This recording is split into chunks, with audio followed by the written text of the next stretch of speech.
Driving me crazy just looking at it. Combing your hair with your hand gives me feelings I don't understand. Combing your hair with your hand gives me feelings I don't understand. You do this thing when you're biting your lip. It's driving me crazy just looking at it. You know me better than I know myself. I don't wanna live in a world without you.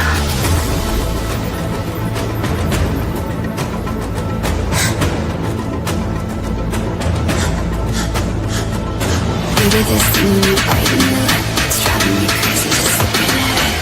You know me better than I know myself. I don't wanna live in a world without you. World without you. Driving me crazy just looking at it. World without you. Driving me crazy just looking at it. You do this thing when you're biting your lip.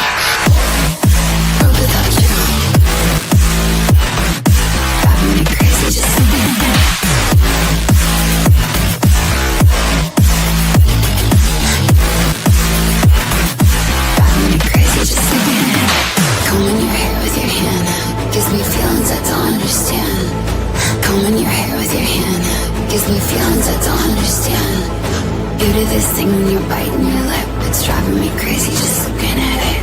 You know me better than I know myself. I don't wanna live in a world without you. You do this thing when I'm talking to you, like everything freezes and it's supposed to. You do this thing when I'm talking to you, like everything freezes and it's supposed to. You do this thing when you're biting your lip, it's driving me crazy just looking at it. You know me better than I know myself. I don't wanna live in a world without you. Give it to me like without you. Driving me crazy just looking at it. Without you. Driving me crazy just looking at it. You do this thing when you're biting your lip. Without you. Driving me crazy just looking at it.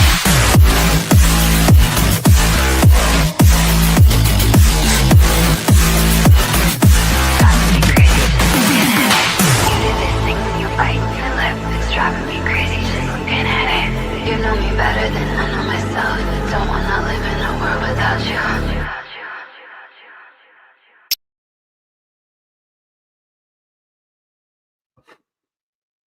Well, people, I think everyone can say that is a happy afternoon. We've got absolutely nothing to complain about. Citeh again. They must hate us with a passion. I mean, we are definitely their bogey team. I mean, I thought we'd get a draw out of that. I didn't think we'd get a win out of that. But you know what? I can even go as far to say that I think that 2-0 win was better. Why do I always get a bloody phone call as soon as I go online? I can say that 2-0 draw. 2-0 draw. Let me start again. Bloody phone call put me off. That 2-0 win was better than that 4-0 win. Why do I say that? Because that last one that we won 4-0, everything had to be done with us pressed back so far, but we got them good on the counter. That 2-0 one, there was something we have not seen in this team for a very long time. That is organisation. That is something we have asked for, screamed for a long time. Every player knew what they was there to do. They knew what they wanted to do. They knew where everybody else was. We had a manager on the side who had things prepared. For me, it looked like we was playing two types of football in one match. When it came back to us, we were sitting there, sitting deep, playing two DMs at one point, playing counter-attack, even Paulinho coming into the back two to make it a back three when needed, counter it, and then when we got it up to the other side, pressing it. What can you really fault in that game? I mean, if you want to be picky, you can say Porro had a moment or two. You can say Vicario had a moment or two, and that is about it. At the end of the day, that's 2 games, 5 goals, none conceded. Couldn't really ask for a better start to the season. What I'm going to say to it is so far, so good. Ain't going to get stupidly excited about nothing, but something definitely looks impressive. With this, with a manager who knows what he is doing, knows how to play against certain teams, knows that you do have to adapt in games. A lot of us have been screaming out for a long time. It is there on a plate now. The lack of depth in the squad can be a bit scary, but I thought the subs got right. Odegaard impressed me when he came on. Not on for long, but that's definitely the best I've seen him on the ball and seen him play, even though it was a short amount of time. I think Solanke, when he came on, put his effort in, looked more than good enough to be on the pitch. Richarlison, another blinder of a game.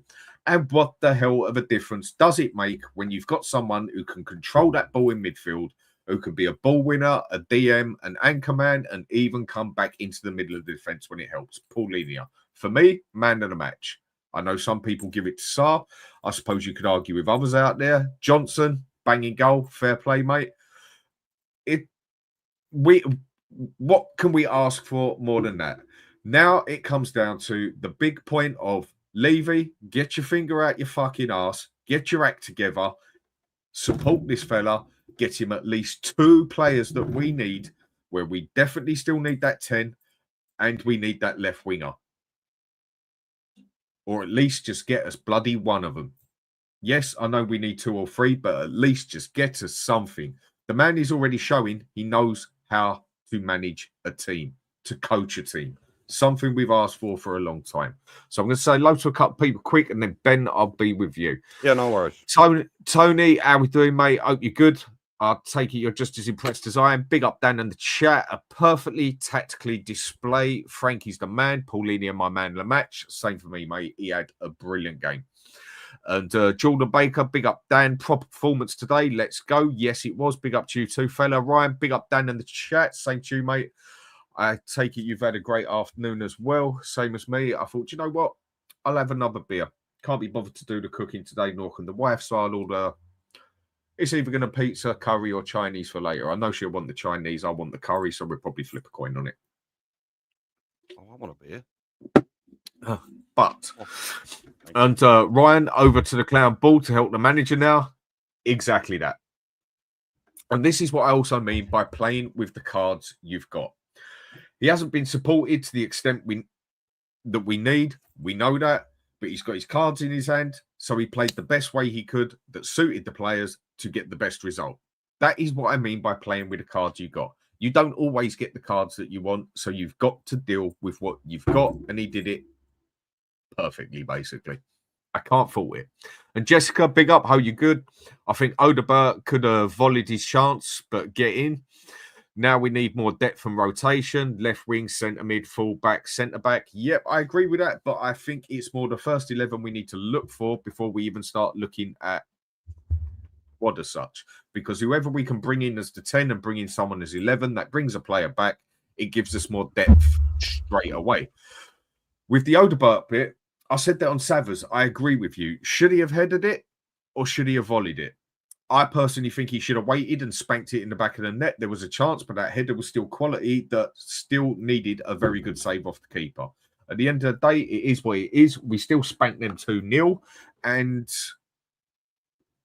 we beat them at their own ground and we beat them at their own game. And that's another thing that I think proves a point. Possession isn't always everything.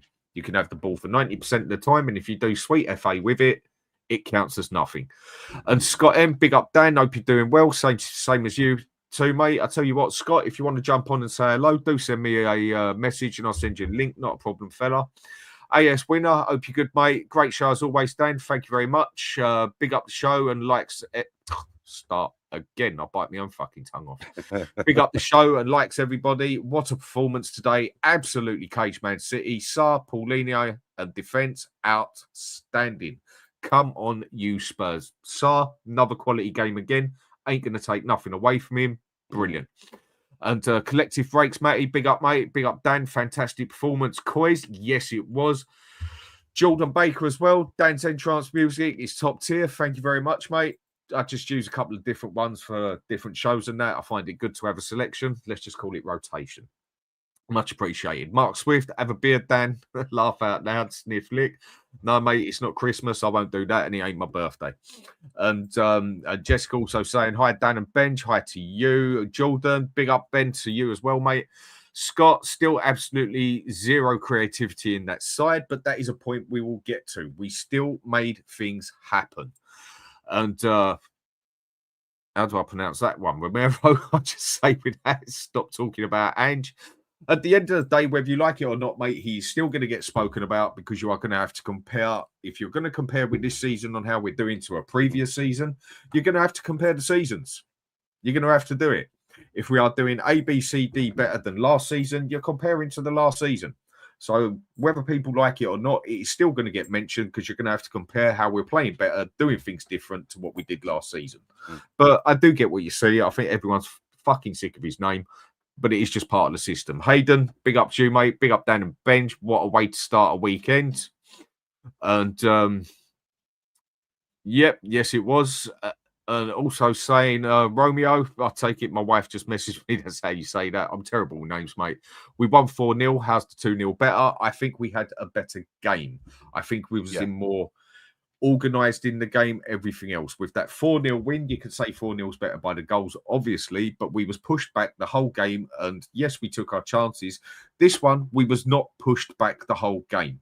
No. We pressed and pressed them in their place, also defended, also counter-attacked, and also pressed them. And to be fair, Danny, can I just throw in that as well? Like, last season when we beat them 4-0, you know, I think everyone tends to forget Man City were in a really, really, really bad time at that moment. They were getting beaten by a lot of teams, and maybe they shouldn't have. So to say that, you know, the 4-0 win might not be as good as this 2-0 win is crazy. Like, the way we played today was just... So last season, exactly 4-0, mate. Call it an opinion at the end of the day. Yeah? My opinion is the 2-0 win, the way we played and everything was better than how we played in that 4-0 win. You can actually score less goals in a game and play better in a game that you've won by more goals. But that's just an opinion. If Romeo sees it as that, fair play, mate. That's up to you. That's your opinion. And did you see the lineup Ange had? I couldn't give a fuck anymore, mate. I really couldn't care less. And Jordan Baker, top analysis, Dan. Thanks, mate. And Romeo, get the violins out. God, you're in a good mood, didn't you, fella? Also, we beat City in the cup. Yes, we do seem to be their bogey team. We do seem to be their bloody bogey team, don't they? We do seem to have it, and I can see you're definitely in a good mood. And the disrespect, oh mate, just get a life, will you, fella? Seriously. I mean, leave the messages you want. You're allowed your opinion, but come on, mate. We just spanked City 2-0 with an excellent game, excellent play, and everything. So either way, if that's how you feel, fella, I can say whatever turns you on at the end of the day. A game like that turns me on more than a game when we're all over the place. Jordan also saying game was stretched, though, Dan. Played perfectly into Odebert's hands. Yep, definitely. Jordan leaving the dummy needs to back Frank. Doesn't he just? Bang on, Dan. And... do you know what? If I'm that ignorant, mate, then fuck off and don't watch the show. But if you want to watch the show and say things on there, you're perfectly welcome to your opinion. But some would say ignorance is bliss. Again, whatever turns you on, mate. And Boomverse saying, big up Dan and Benj and all. Excellent control, trusting basics, done performance. Let's keep it going. Now over to Enoch and Levy to invest in the squad. And your ignorance won't allow you to be balanced. Well, I'm pretty balanced at the moment, mate, I must admit. And Jordan, I told everyone Man City are yesterday's news under Pep. And also, I'll go for the last two here before we go. Jimmy and Hotspur, big up, Dan, and good afternoon. Good afternoon to you too. And free for all away fans today, absolutely class. Yeah, you could actually hear them in the background, couldn't you? And do you know what? Where you've just said that, Jordan, it's got to be a curry. Yep, I'm going to say that to my wife. It's got to be a curry now, and she's got to go over it. Ben, how are we doing, mate? I presume you are extremely happy with the game today. Yeah, I mean, I'm not as happy as Romero, but sorry, that other guy. But yeah, I'm over the moon. Do you know what? I just want to start by saying this. After the last few days, we needed that, didn't we? That was a beautiful thing to watch today. And I want to say this. It's so nice to see a manager that has a tailored plan to every team. You know what I've noticed, and I wonder if you think the same. I feel like the plan is to go out and nullify what another team is good at. Have you noticed that, Dan? I think, I mean, again, everyone sees football different. I mean, this is why football is such a great game. 8 of us could sit here and watch that game, and I guarantee I'll spot something in that game that the other 7 don't. But then I guarantee you spot something in there that the others don't, and others will spot something that you don't. That is one of the lovely things about football. There is always something in a game that I will see that you won't, or we will both see and disagree with or agree with, whatever. That's the fun of football, with the debate with it after. Was it this? Was it that? Was it about this and that? Whatever. That is the fun of it. I mean, for me, when you play a game, you have to adapt literally every game, which don't mean you've got to change every formation, but you've got to assess the game you're going to play and take out their threats as such, and then use yours to your advantage. And that is what I think we've done today. No, for sure. I mean, so I've got to ask, when the lineup came out for me, I won't lie, I did sit there and think, is that a good idea to fix something that's not broken? I mean, against these bigger teams, you'd think we'd play the exact same way as we played against PSG. So the fact that we weren't playing a 5-back, I was a little bit like, okay, but in all fairness, Frank got it spot on. We went Yeah. toe to toe with them. I don't think there is. And I'd like to sit here and go, okay, what do you think we did right? What do you think we did wrong? I have to be brutally honest with you, Dan. I can't pick out too many negatives from today's performance. Like, I genuinely can't pick out any. Look, if I'm going to be picky, and I do feel in a game, it's all good preaching a game on how great it was. But again, my opinion is, if you need to improve, then you also need to look at the little points as well that went wrong, or if you conceded. But the only things I can actually fault in that game was Porro still can't defend for shit, come love nor money on an average basis. Today, look, you've asked. No, I've said all right. Pick the bits, and it's only little bits. But in the attack, he's brilliant. He blocked the ball a few times. He almost cost us at a point, but at the end of the day, nothing came of it. So happy as. That's a little point you can pick at. I'm just being picky at the moment for the sake of being picky. Vicario, couple of solid saves, couple of moments where he looks a bit, he still looks shaky. A bit shaky. And the only thing I could say, it was just the same old Johnson again in the aspect, scored a goal, brilliant goal, but then ghosted most of the game. But at the end of the day, he scored the goal and we won the game. So it is what it is. I don't think there was much different on there when you want to pick at certain points. And those are only the 3 picky little points I can get at. The rest of it, it was a nigh on perfect game for us in every which way. Johnson. No, I mean, the goal he scored, lovely goal. No, I completely agree. I mean, I think the only things you can pick out is maybe, as you said, a few individual performances. Richie was a little bit shaky at times as well. I noticed he was struggling to hold that ball up, but then I've never exactly thought that's his strong point anyway.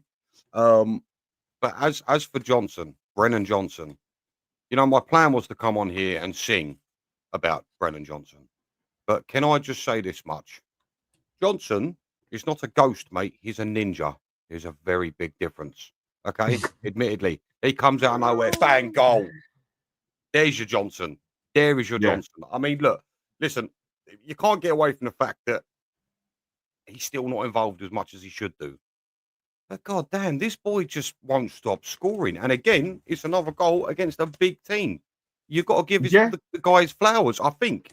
In this game, I'm not disputing it.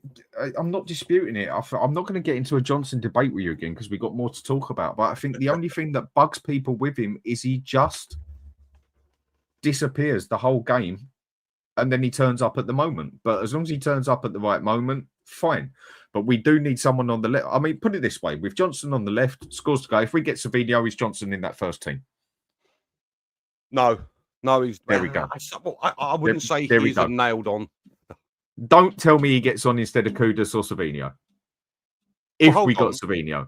Hold on. Who was more effective today, Kudus or Johnson? Well, it depends what way you want to say it. I mean, Kudus was definitely more effective on the pitch overall and definitely more involved in the game and definitely got more things done. But when it comes down to getting down there and getting it in the back of the net with a good finish as well, by the way, Johnson done his shit. But apart from that, Kudus was definitely the main man on the pitch in that aspect. But I suppose that's how you can go things. We'll go through the players in a minute and then. I mean, it was nigh on a perfect game. You can't really... It was. And it was needed about it in any means or manner.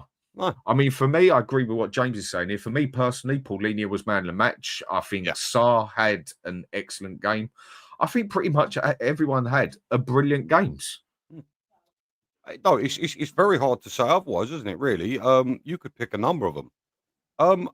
You know what? Maybe it was just me, and I know you just said that you know people can watch a game and everyone will see something different.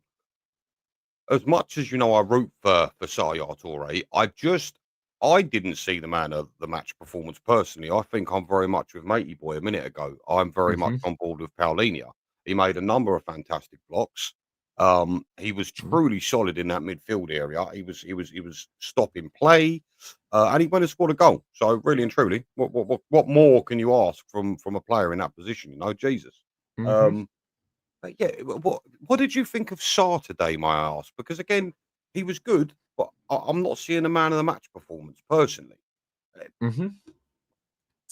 I mean, Sarr, I thought he had a very good game. What he's been doing the past few, again, he's not another one that I'm gonna go over my head over that we've now got an excellent player in that. But the past few games have been quality.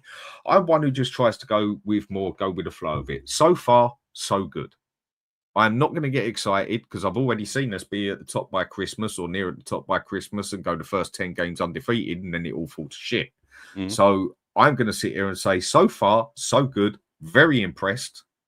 Now, what we need is definitely consistency out of this. And now, what we also need is a couple of extra players in that team that get into that first team that can now also give us a bit of depth as well. Yeah, You that's can't what fault the worries game me though, today. mate. Are you not nervous about? I know this is going to sound really stupid, but if I'm Daniel Levy and I'm seeing a team perform like that against two of the best teams on the planet, and obviously a Burnley, bless them, Mhm, are you sitting there thinking, I need to spend money here? It's clear and obvious. If you're seeing mhm. performances like that, I'm thinking, well, he's probably thinking, maybe I don't need to spend any money. So I'm just saying, I'm going to throw it out there. It worries me a little bit that we Mhm. are performing so well, given the fact that we still need players desperately. But basically, you're saying that the fact that we've just performed so well in a couple of games, it's going to make Levy sit there and sort of say, "Well, why do I need to buy anyone?" Basically, Bingo, bingo.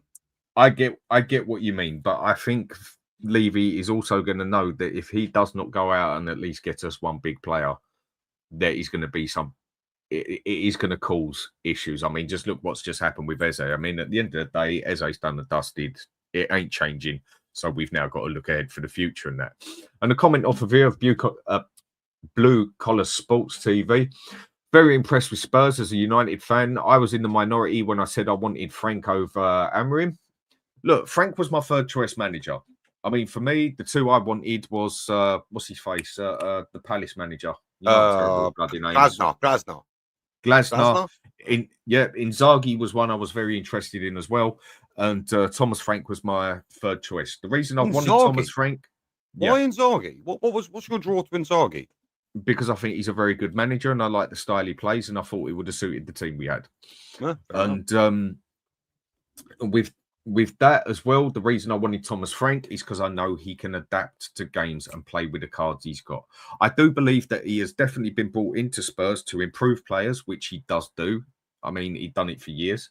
Mm. I mean, taking over at Brentford where he did, it's he didn't even get him in the relegation zone once. You can see he can change his formations to the game.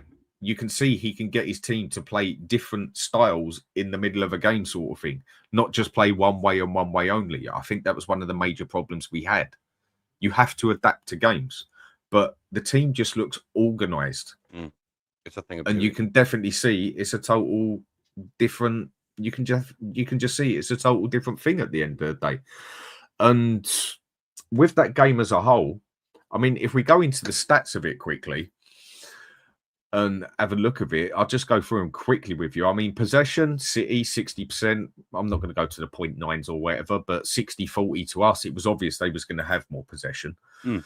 And total shots, 10 to them, 12 to us. I mean, us actually getting more shots than them is something. On target, 4 to them, 5 to us. Off target, 3, 5. Blocked, 3 to them, 2 to us. Passing, 86 to them, 77 to us. Clear-cut chances, 2 to them, because there was a chance they should have had a goal there. And clear-cut chances to us. Once, corners, 7 to them, 2 to us. Tackles, they got 50% of their tackles right. We got 69% of our tackles right. In the air, they were stronger than us, 57 to 42 to us.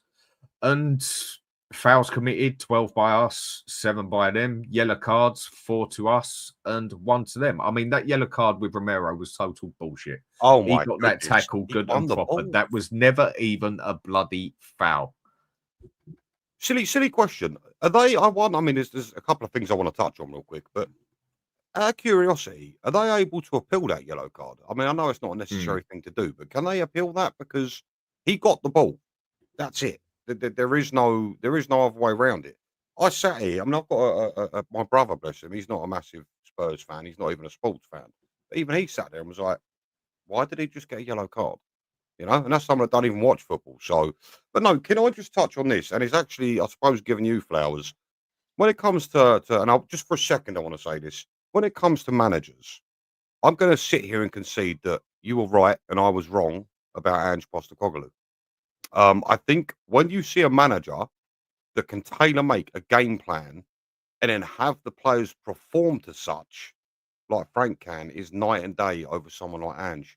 I mean, I think from a fan perspective, when there's someone at your club, you're going to root for him no matter what, and you're going to make excuses. And I think with Ange Postecoglou, as much as there were things about him that I admired, I I think could go with that. do you know what I'm saying? I'll concede that I was wrong. I think the difference between him and Frank, and I know it's early doors, I'm aware, but the difference from what you can see in game is just night and day compared to Ange, bless I him. mean, But at the end of the day, I mean, I don't even want to go back, but you're going to no, compare to no, I things know. and that, but leave it at that. And Romeo, do you know what? I agree with fella what you're saying here. It's only been 2 games, and if you listen to me at the start, I say so far so good. I'm not going to get overexcited because of what happened to 10 games last time to us when this happened. So, but as all I can say at the moment is so far so good. That was a nigh on perfect game in every bit. And Mash and Joe, good to see you, mate. Just tuned in, and the first thing I heard is "fuck off, love." And you know what, mate? Just one thing I want to say to you as well. You sent me a super chat the other day. I didn't really notice how big it was as such because I just it's much appreciated, mate. Thank you very much. I didn't give enough credit for it at the time. I didn't notice at the time as such. I'm terrible with things like that. So just wanted to say thank you again for that, mate. It was much appreciated. And yeah, it I do have a bad language at times. I won't deny it. And with that game as a whole, you just can't fault it. It was a brilliant game. No, hold on a minute. He says it's only been 3 games. Right, fine, Two games. fine. 2 games.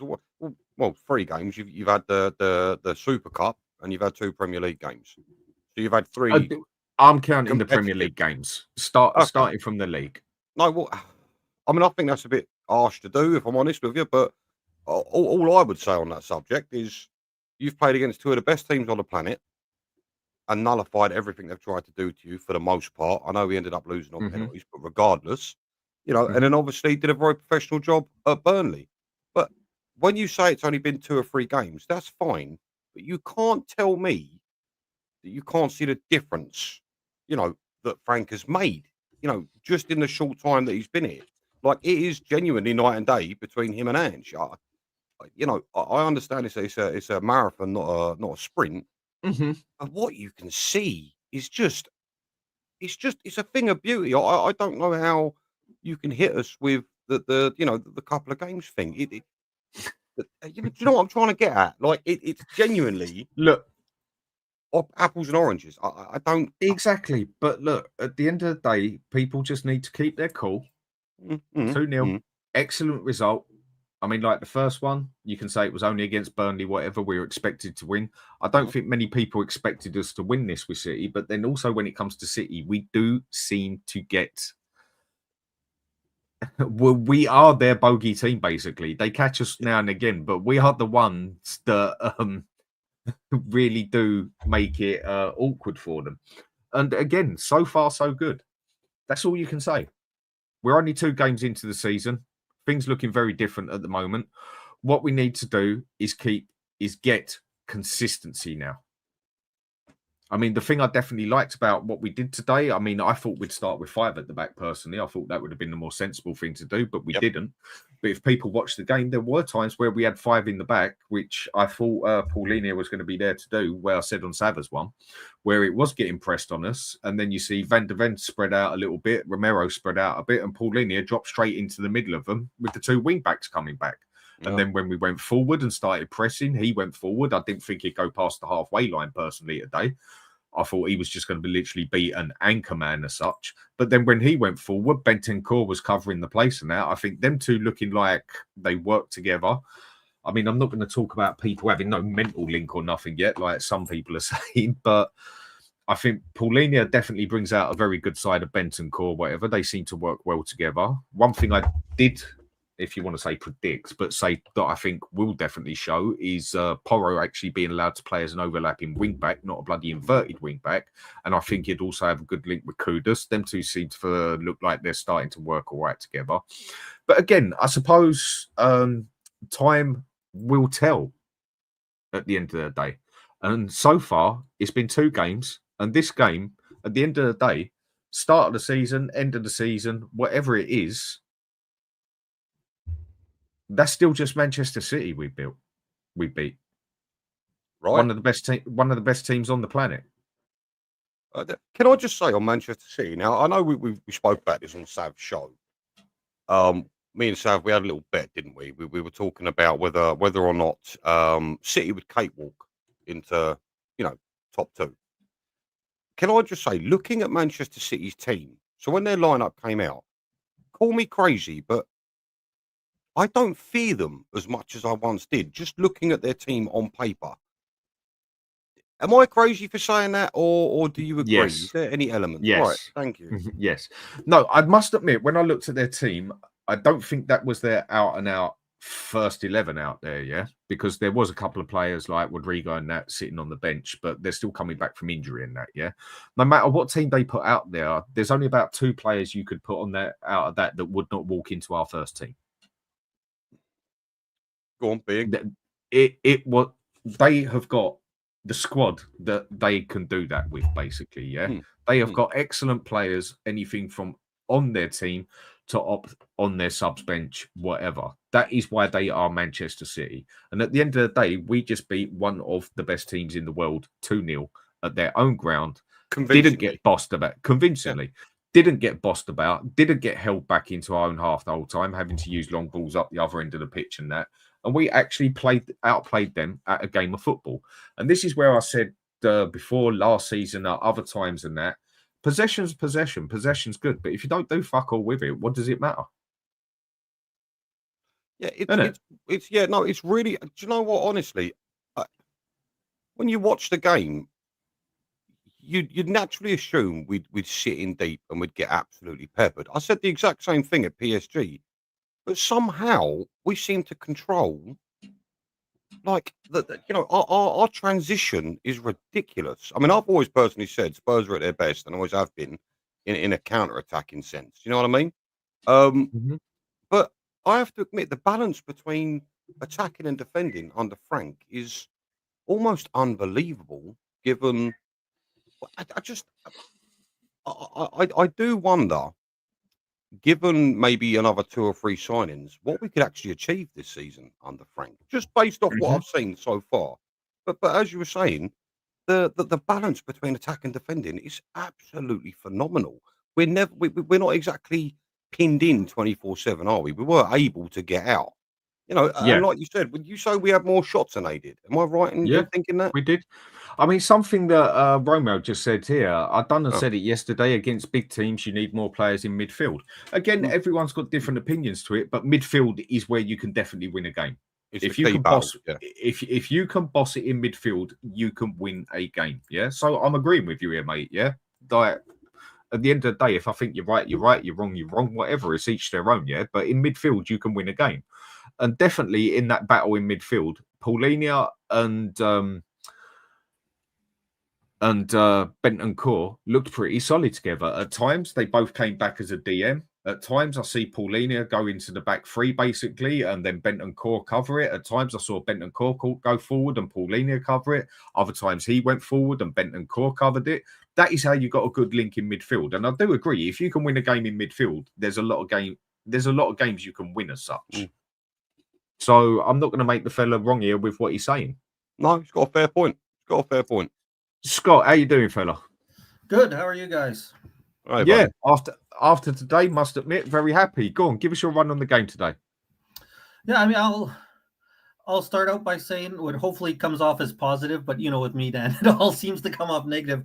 I think we did the best that we could with the players we had. I think the performance was with what he we plays had. with the cards he's got. Yeah, and he got it right. That's the best we could perform, and I'm saying that in the sense that there were issues that we had, and I'll I'll point out those issues that I see. But the main issues that I saw are things that we would have expected coming into this game, things that I think need to be fixed by players coming in. We don't have the players on the pitch to do it. So with what we had, I thought we did the best we could. I'm not sure I would say it was a brilliant in terms of performance, but I think it was obviously a brilliant result. I think you can see the things that Frank are doing. The structure is there that I want to see from a manager, again, using what he has. And I think if we can add some creativity, if we can add some players that can hold up that ball, that can actually do something when they get the ball in attack, that this could be a very good team. And so full credit to Frank. I'll give him now the 2 games so far this year. I think the setup he's got has been perfect. You can't complain about that. Going so back, far, so good. Whether you include the PSG game as Benji does or not, I think he got it right there.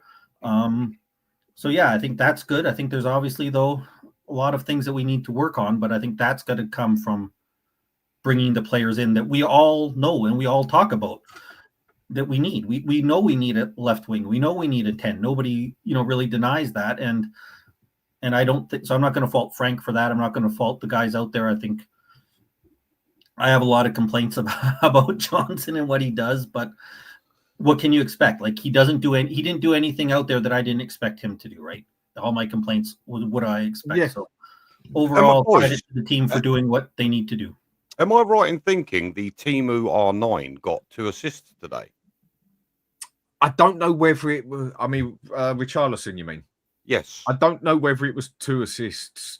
I don't know whether the second one was classed an assist or not. I don't actually know. I'll take a look. Yeah, I think it was 2 assists, but there was a question on whether it was an assist. So honestly, on that one, I don't know. And what Collective Break says here, Dan Levy has nowhere to hide this time. He has to give Frank some more players. It's scary what this man could do for Spurs, tactically immense, and his man management looks top notch. I agree. When you can adapt and use different formations in when you need to, it can definitely make you a stronger team. And it's the last time I repeat it or try to. I've said it for 2 years now. You can make an average team look like a very, very good team if you get everybody playing to their strengths and get the right formation for the team. And that at the moment is what we seem to be doing, because we are definitely missing a couple of players out there that you can definitely see where we need improvement. But he's still using every player, or at least 10 out of the 11 players, to what they are actually best at. Yes. And you said that all along, to be fair, haven't you? I've said that for 2 years. You can have a team that might not be full of stars, but if they're, if they're competent in their position and they're playing at what they're best at, you can get a hell of a lot out of them. I just want to confirm the Timu R9 only got 1 assist. So you were right. Right, so it did only come down as 1 assist, basically. Yeah, I just wasn't sure whether it came down as 2 assists or 1 assist or whatever else on it, basically. And yeah, with the whole thing, I must admit, I'm impressed with that. Even Odegaard impressed me when he came on. Yeah. Well, I mean, I thought he came on. I thought he was really good. I must admit, he impressed me. I mean, I know he wasn't on for long, but it's more than I have seen him do since he's been at Spurs, basically. And just want to say thanks, Dean Law, for the super chat. Much appreciated, mate. Really is.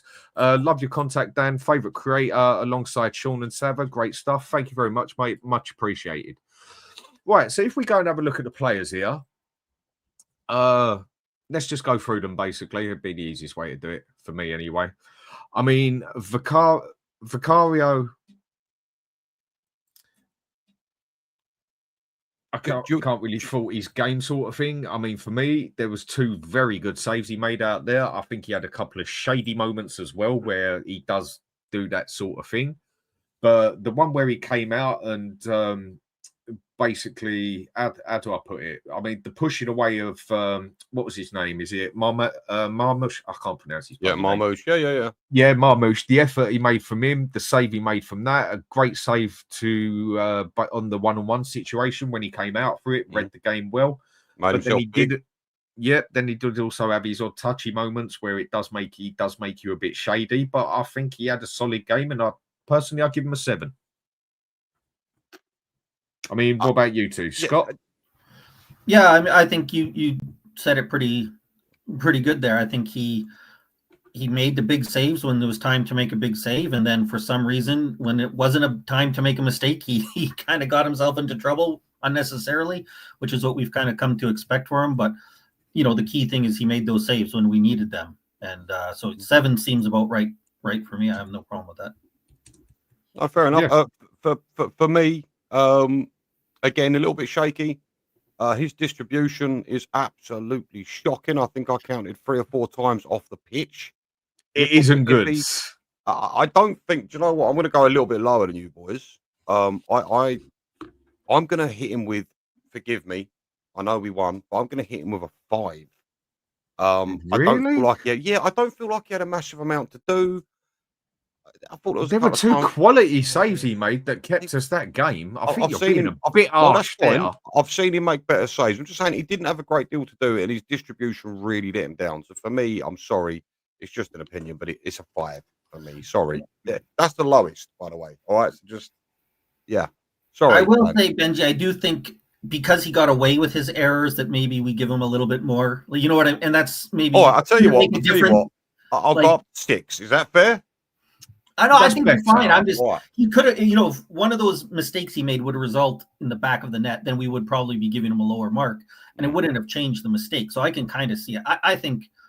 I think those saves are pretty big. Those 2 saves, like Dan said, those were big things. So, but I don't think you're. I think you're okay with keep your 5. Yeah, I think 5's a bit. I think 5's a bit harsh. I'm going to be honest. I'll push it up just for you, Dan. I'll push it up to a 6. All right. I think that's a fair thing because, like, if you want to add it all up together, yes, his distribution is not good, and his distribution actually nearly cost us one part there, and he was actually lucky enough that we had people like Paulinho and that getting back into the box and that and everything, and we was actually quite lucky there, really, in that aspect. But I do think a 5 for him is. That's a bit deep. That's a bit. You know what it is? I think when I saw that cross goal shot from Marmoush, I felt he should have done a little bit better than that because that could have been real dangerous. But all right, I'll bump that up to a 6, and it's done. Okay, fair enough. Still, how are we doing, mate? Yeah, I'm good, man. How are you? Glad to get a win, clean sheet, top of the table. Big up to Ben. Big up to Scott M. Big up to yourself, everyone in the chat. Yeah, look, perfect start to the season. Go on, tell you what, give us your review on the game. Seeing as we'd only just started talking about the players, give us your review on the game. What you saw of it, what you thought of it, what you thought of the tactics, what we got right, what we got wrong. Give us your whole side of it. This is a difficult one because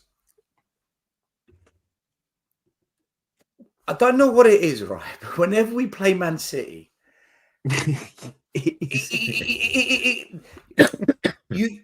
you want to praise the tactics, right? You want to praise the players' performance. You want to praise being clinical. You want to praise so much.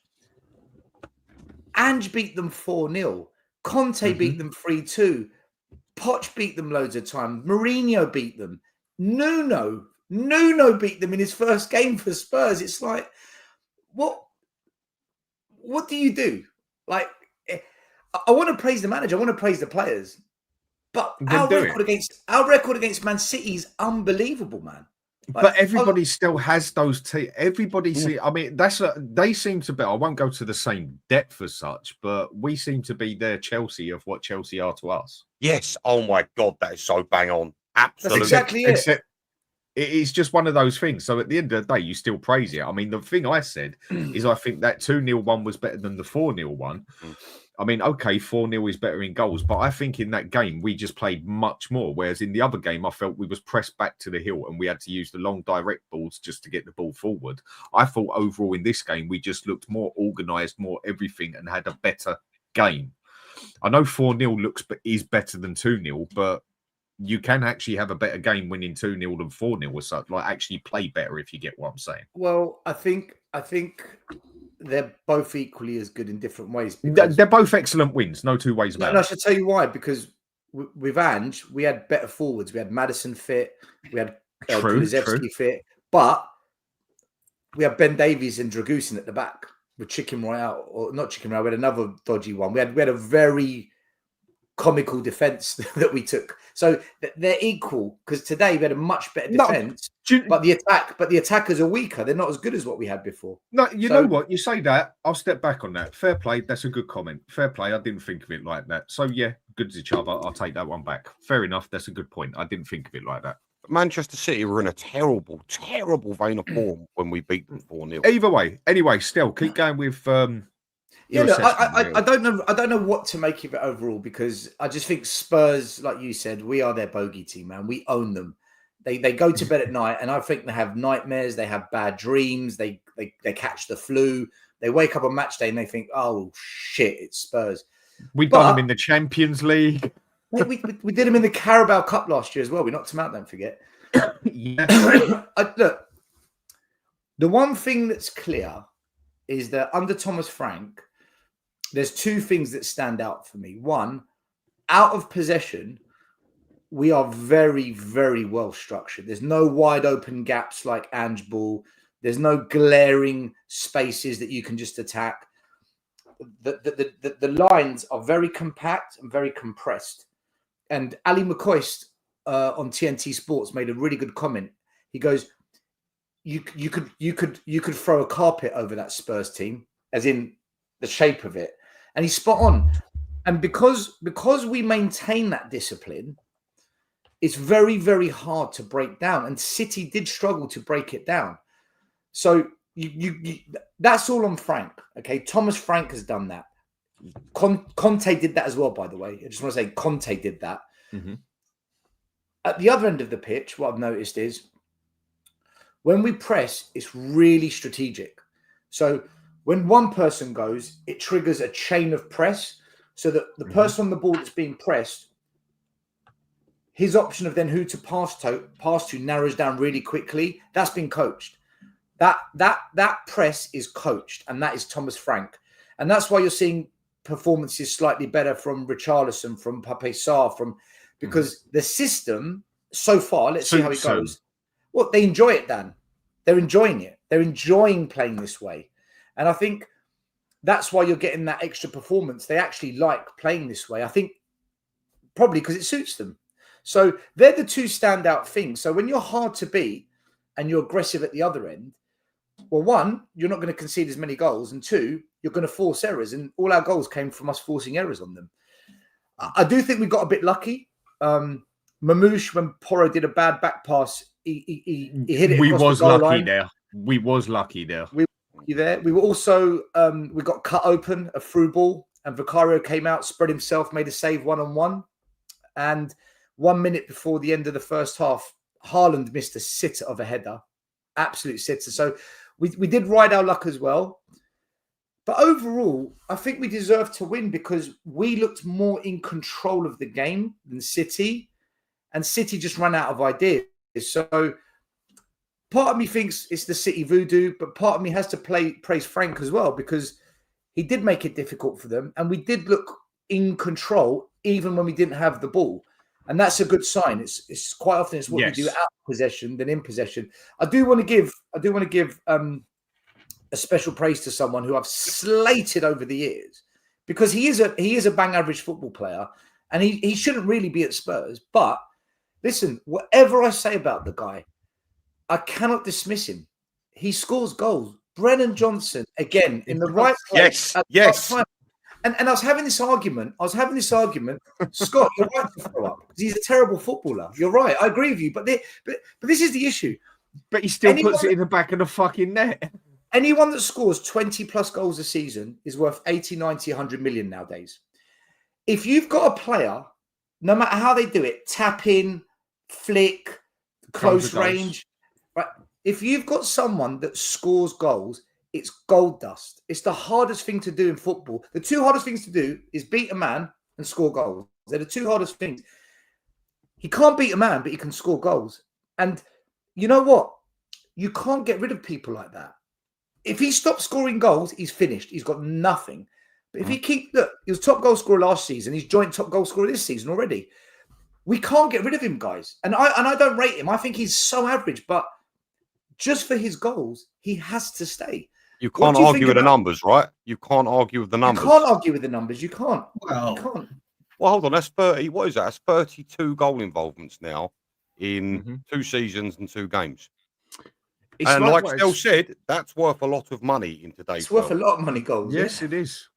The thing that I've been saying this, Stel, people about it's like we're playing with 10 men for 90 minutes, but he scores a goal, and it's like, oh fuck. Yeah. That is the thing that pisses people off, because at the end of the day, he scores the goals, whatever else. But everyone was saying, like, well, he does ghost the game. That is the problem, and you need your winger to do more than that.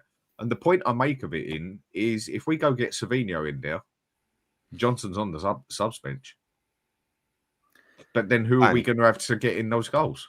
Can I replace? Because we ain't going to go and pay 70, 80 million to get someone on the left. That's if we even did get him. I don't think we will, but if we did, to then go and have Johnson playing in front of him. So Dan, if you drop Johnson and you play Savinho will either have to score the same number of goals, or he will have to create enough. He'll have to create enough chances so that the other players score those goals. No, I agree. But do we think that Savinho couldn't have scored that goal today? Like, he just ran on to the. That was not an easy finish. That was not an easy finish today. That was a good finish. Not, 1 minute. It's not the finishing that Johnson is good at. Position. It's being in the right place at the right time. That's what. If you look at 9 out of 10 of his goals, it's the timing of his runs. Yeah. That's what it is. But no one else in this team does it as often as him. If someone else could do it, but they don't. No one else does it. It's true. But not in this team. I'm saying bringing in an actual quality player like Savinho. Like, I think Savinho could make that run. I think he's shown in the past that he has the quality to get into positions. In Spain, he did, whereas over here, he scored a goal, but that was more down to the formation and the way they play, quite possibly. I mean, so go on still with the rest of the game with what you were saying. No, that was it. The one thing I'll say is we just got to keep our feet on the ground. We've been here before. Nuno won his first 3 games, 3 clean sheets, manager of the month, top of the table. Ange won his first 10 games. We're going to win the league after 10 games. And he didn't lose after 10 games. And I just think let's see how we go when we're playing 2-3 games a week. Injuries kick in. Frank's forced to rotate. Let's really judge it then. But like, I'm sticking to what I've said all along. I'm not getting excited about this season. I'm not getting angry. Sweet. Frank gets a year. I'll judge it end of May. Let's see how we go. But in terms of getting off to a good start and looking more solid and structured than last season, yeah, it's all positive. Tick, tick, tick. That's basically what I've been saying, yeah? I mean, excellent. So far, so good. And that's what I'm going to... Well, so far, very good in that aspect. But it is only 2 games. I've seen us go 10 games undefeated and then the season fall apart, basically, yeah? So... At the moment, so far, so good. I'm very impressed. I like the way we look a lot more organised, finally. We look structured at the back. We look definitely stronger in midfield. I mean, the difference that Paulinho has just made being in that field just shows light and day as far as I'm concerned. But you can definitely see where, I mean, Kudus looks excellent. He had a brilliant game. I mean, he actually came back and he actually saved Porro's arse a few times, in my opinion. Because Porro still, for me, is not a good defensive player. It's not his style of play. It's not what he plays for as such. And you can even say Sarr had another good game as well. I mean, so going through the players then, how would you say Vicario's game went today? Made a really good save 1-on-1, tipped the ball over the bar from a corner kick, kept a clean sheet. Solid game. He didn't... 1 or 2 iffy moments at the back, but overall, yeah, Vicario had a pretty solid game. Out of 10, I gave him a 6. These boys gave him a 7. That's They only because made we me give pushed him you a up 6. from a 5. I was a 5 for Vakari. I thought his distribution was poor, and I felt he could have done a little bit better in certain situations. But I being harsh. go higher. I think it was an 8 out of 10 personally. Fair Personally. enough. I mean, Yeah, right. so when we go next, I mean, let's go with Porro. I mean, at the start, I mean, I thought that free kick he took was absolutely shockingly bad, but nearly a very good finish from it. And I mean, that header back to Vicario nearly cost us big time in a big way, where he's not a defensive player, but he was big. He was a big part of the build-up. Some brilliant crosses into Richarlison, and apart from those mistakes that he made there, as I say, he's not a defensive player as such. I think he had a very, very good game. I mean, I'd rate him as an 8 personally. What way round do you want to do this? It doesn't matter. Go ahead, Talk all Ben. you want. All right. Yeah. For me, Porro again. He's so good on the attack. Yeah, a bit shaky defensively. There was a few minor issues there. I just think him going forward, he's a joy to watch at times, and I do love the way he bursts through down that flank. I think if he had a slightly better defensive display, I'd hit you with an 8 as well. But I'm going to go 7, and again, might be a little bit harsh. I've seen better displays from him, but overall, he played really well. But for me, I'm going to hit him with a 7. Fair enough. Scott? Yeah, I'd go with a 7. I mean, the same kind of thing you're going to hear a lot from me today. I think it's what we expect from him. You said his defensively, he's never going to be a standout, but I didn't think he had any major defensive where I was like, oh my goodness, what are you doing? Oh, he did. That header that Well, the header, yes, cost that was, but that's more of a, I think that's more of a poor decision making. Sorry, but yes, no, that header was just what were you doing there? That was scary, but yeah, and his free kick wasn't great. So I think he gets a 7. He kind of gave us what we've come to expect from him. Yeah. No, I agree. And still, I'll give him a 6. I thought it was just above average, but no more. I thought Mamouche had him.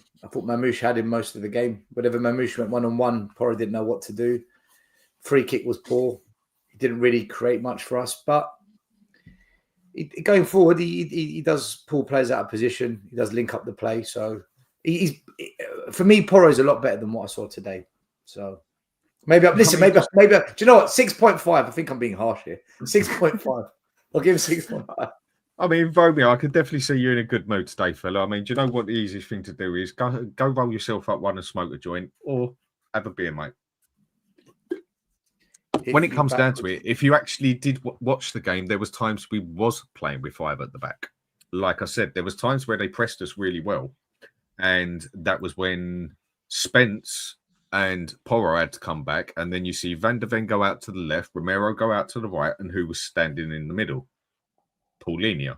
That is what your DM does, or your anchor man, what way you want to play him. And at times, we was playing with 5 at the back. Because sometimes you do need to when you've got that many people coming on you. But no, the game was not set up at 5 at the back. Is he a Tottenham fan? Romeo, are you a Spurs fan, mate? I'm just we won today, right? Leave him to it. He's got his own opinion. Leave him to it. He's entitled to his own opinion. Upset. I mean, so let's go with Romero. I mean, I think as a captain, he really led by example today. I thought he had a very good game. That was never a yellow card in a million years. It was a good tackle.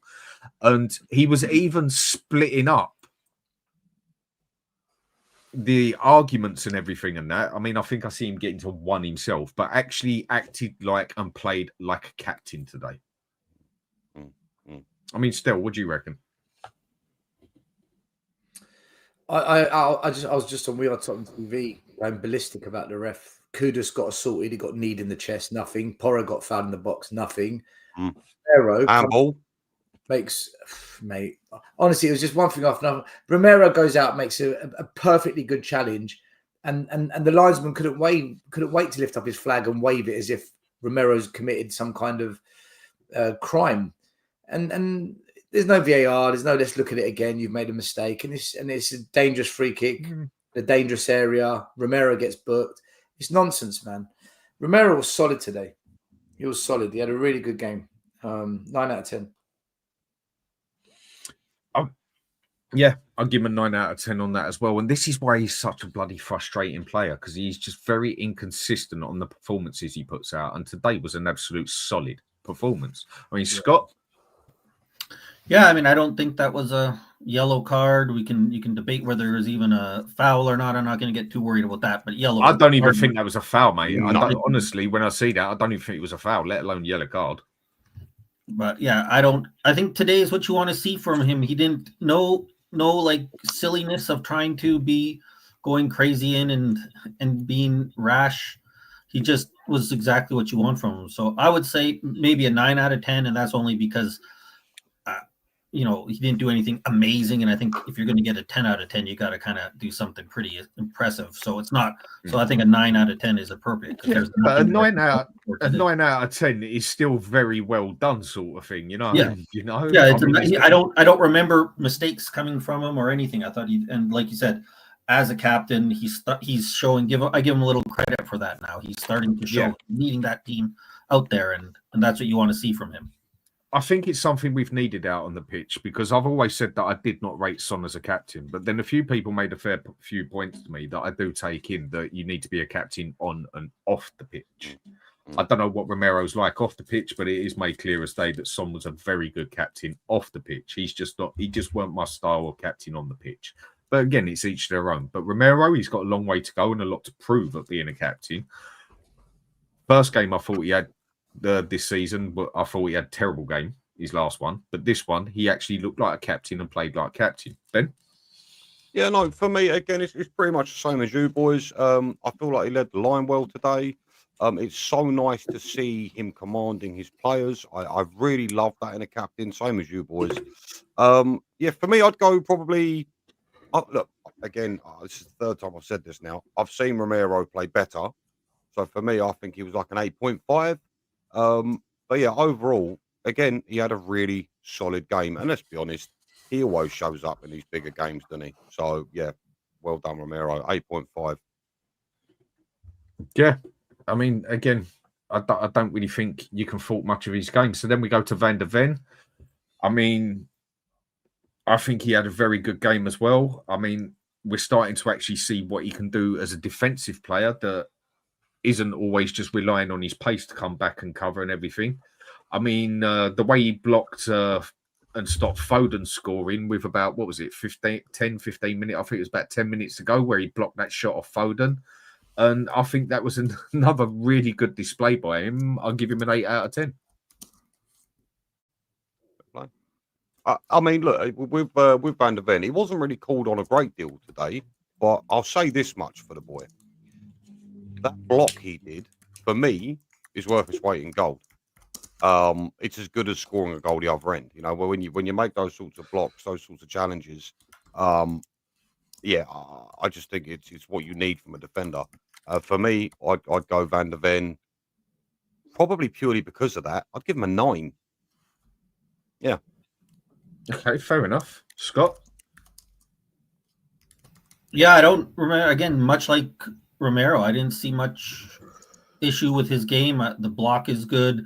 Usually with him, I'm a little worried when we're seeing set pieces and the ball's coming in. I didn't notice him doing that. He looked a lot more comfortable than I usually have seen him. Sometimes he gets a little bit, I find, panicky when the ball is not straight right in front of him, or he's not making one of those sprint backs, and I didn't see any of that today. I was impressed by him and Romero, both of them. So I think I'd give him a 9 like I did with Romero.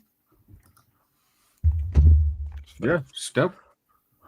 Yeah, he had a solid game. Made a really, really good tackle in our penalty box when the ball got pulled across, and it was if he didn't get there, that could have been a free chance for City to score. Although I do have to question on set pieces, he's got this knack of losing his man. And he needs to. He's got to fix up, man. Because when we play a team like Arsenal that are good at those set pieces, they're going to score. So, just set pieces. He's got to stick with his man. That's all. Otherwise, yeah, overall 8 out of 10 for me. The thing is with Van der Ven, I do worry most with him. I think Sava put it really good at the start of last season, which made me see it like that as well. Is how actually good is he as a centre back? I mean, because you could see, yeah, I'm agreeing, and you could see last season that a majority of him, what stood out was his pace more than anything than his defending. I think the amount that come back and covered us basically, but his pace was definitely something that stood out. But I think he's actually looking as a good, solid centre back as well on his line. The thing that worries me about him, he's absolutely shit in the air. He's terrible at headers. That is his weakest spot. And that is something you usually want, you need your defender to be good at. And someone his height as well. What is he, 6'3", 6'4"? You'd expect him to be better in the air. That is definitely his weakest point, in my opinion. Do you know what? I don't think he's bad in the air. I just think he loses his man. I don't know why. It's almost like he gets distracted. Do you know what? I don't think you can judge any defender at this club based on last season because there was no coaching. We did not coach defending at all. None.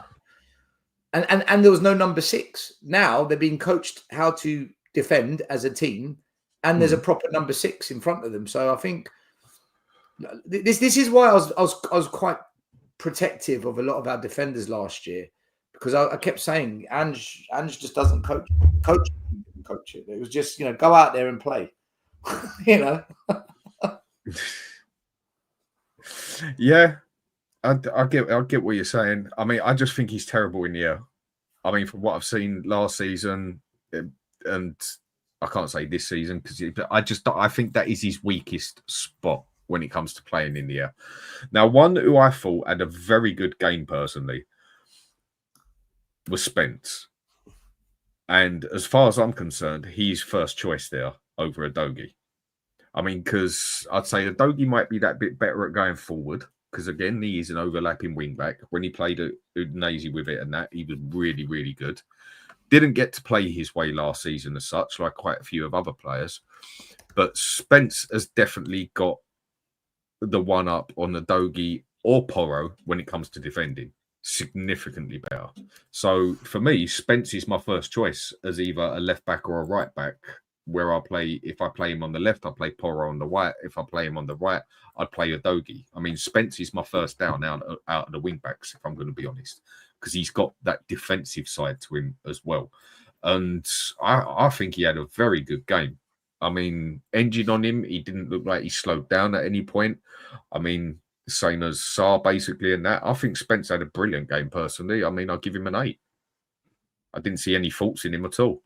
Do you know what? I think it might be just a little bit too early to say Spence over Udogie at the moment. I mean, from what we've seen, of course, I understand that, but I'm interested to see Udogie under Frank. Again, who knows what's going to happen there? But for me, yeah, Spence was a lot more structured going forward today. His defensive efforts were fantastic. I mean, the guy is so hard to pass. I'd probably go over 9 for me. I think Spence was also really good today. I mean, the reason that I rate, he is a better defender than both of them. Udogie, or Udogie, whatever people want me to bloody call him, and Porro, they are not good at defending because they are not defensive players. Why do you think Basuma made like 80% of his mistakes in the defensive position last year? Because he is not a bloody defensive player. Yeah. And wing backs and full backs are 2 total different jobs. I think some people don't notice the difference in it. A wing back, yeah, you got to do your defending, but the main thing for you to there is get forward with it. And for me, Spence is the first choice on there because he's the better defender out of the 2 of them. So I at least want one of them who is a solid defender out of the 2 of them, and one of them who is definitely better at going forward. But with Spence, you get sort of like the best of both worlds. I don't think he's as good as either of them at getting forward, but you got a good defense and he's good at going forward as such. And the way he played for nearly 3 months and then got dropped for Udogie straight away, I thought that was pretty shocking. I mean, Scott, what did you think on Spence today?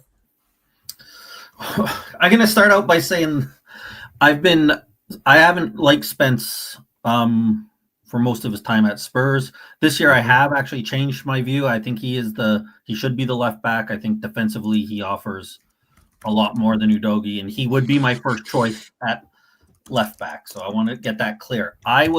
He was probably my lowest player that I would have ranked today. I thought I didn't see as much of the defense. I don't think he was bad defensively, but I didn't see him doing all that much great. And I think, again, just when I watch him going forward, I always fail to see what he offers us going forward. So I was going to give him a 6, but I know, and people are going to think it's because I have agenda, but I think I've been impressed with him. I thought he was really good in the PSG game. I think he's shown me a lot more. He's shown me things that I didn't expect from him. He showed me the consistency that I questioned about him. So overall, I think I've been more impressed with him. But today, I didn't think there was much today, and I thought he was the worst of the 4 defenders for me. Which doesn't mean he was bad, but I just thought he didn't stand out to me as much as the other guys. I mean, still, I thought Spence had a really good game personally. So, Scott, I think we saw 2 different games. Spence was really good today. Like, not once did they get on the outside of him. They kept having to either go back or he sent them inside to where the traffic was. Like, they couldn't get on the outside of him. His defending was on point today. I personally thought Spence would be better going forward as a player, but I've come to realise he's not that player, or we've got to wait and see what Frank does with him. But as a defender, no, Spence had a good game. He's been one of our most consistent players pre-season and at the start of this season. Spence is looking good. I would give him a 9 out of 10, but I want to see him do more going forward, so I'll give him an 8. But yeah, Spence was good today for me. I mean, would you agree with me on what I said, that he's the first choice? Because we know he can play left or right, but would you say he's the first choice out of the 2 of them? If you're going to play one, you're playing with Spence, basically. Between him and who? Well, basically, what I'm saying is when you put the wing backs down, Spence goes first, whether it's left wing back or right wing back or left back, right back, whatever, and then you're playing with either Udogie or you're playing with Porro instead of playing Porro with Udogie. I know there's times it's going to have rotation, whatever else, but for me, he's the first wing back I have on the pitch, whether it's left or right, and then I'd join either Udogie or Porro with him. I think it depends who we're playing. If you're playing Burnley, who aren't that great, then I'd start Porro first because I want someone that can attack. But if we're playing someone like Man City, where we're going to be a bit more defensive, then I pick Spence first because Spence is the better defender. So I think it depends who we're playing, Dan. Yeah, what I basically mean is say, for instance, I'm going to play Spence on the left. Yeah, I'll start him with Porro. Or I'd play Spence on the right and play him with Udogie instead of playing Udogie and Porro together. He's my first choice. The thing is, you have to play Porro because none of the other fullbacks can attack like Porro. I agree. So I see where you're going with it. I think they complement each other. If Porro goes, Spence can hold. Do you understand? If Porro holds and Spence hold, fine, we're a bit more defensive. I think the trouble starts when you bring in Udogie because we still don't know where we're at with him because he got dropped. He got dropped when he came back last season and he started all the Europa Cup games, the quarterfinal, the semi-final, the final, but we won it. We won those games, so it made sense in the end. You got it, but at the moment, Spence has been the most consistent defender for me since Frank's arrived. I mean, you might say another defender has. That's cool. I think Spence has been our most consistent defender. I can go with that. I think he's been very good. I think he just looks stable on the pitch. He looks like he can tackle. He's good with the ball. I don't think he's as good going forward. I mean, I think he's good going forward, but I don't think he's as good at going forward as Udogie or Porro. But I think with him, you get more the best out of both worlds. Where with Porro, you definitely get someone who is excellent at going forward, but you will not get me saying he's a good defensive player. I mean, what do you two think on that? Like with what I'm saying, I'd start Spence with one or the other instead of starting Udogie and Porro together. I know you can't do that every game, but I'm just saying my first choice of what I've got at the moment. No, 100%. Like, I can absolutely see your points. I'm not going to argue against it. I just, I'm a bit of an advocate for Udogie. I actually really like Udogie. I think when he's at his best, he's absolutely wonderful. And I do feel like Udogie's got a much better defensive ability than someone like a Porro, because I've seen him pocket Salah before. Yeah, so for me, as it stands, I mean, I suppose I'd have to agree with you, but I'm very interested to see what happens when Udogie does come back. And if I'm not mistaken, he is back from injury now. So yeah, under Frank, I'm really excited to see what he brings to the table. Yeah. Yeah, I think I really like Pearl's one of my favorite players, so I might be biased there. So I would have him overall.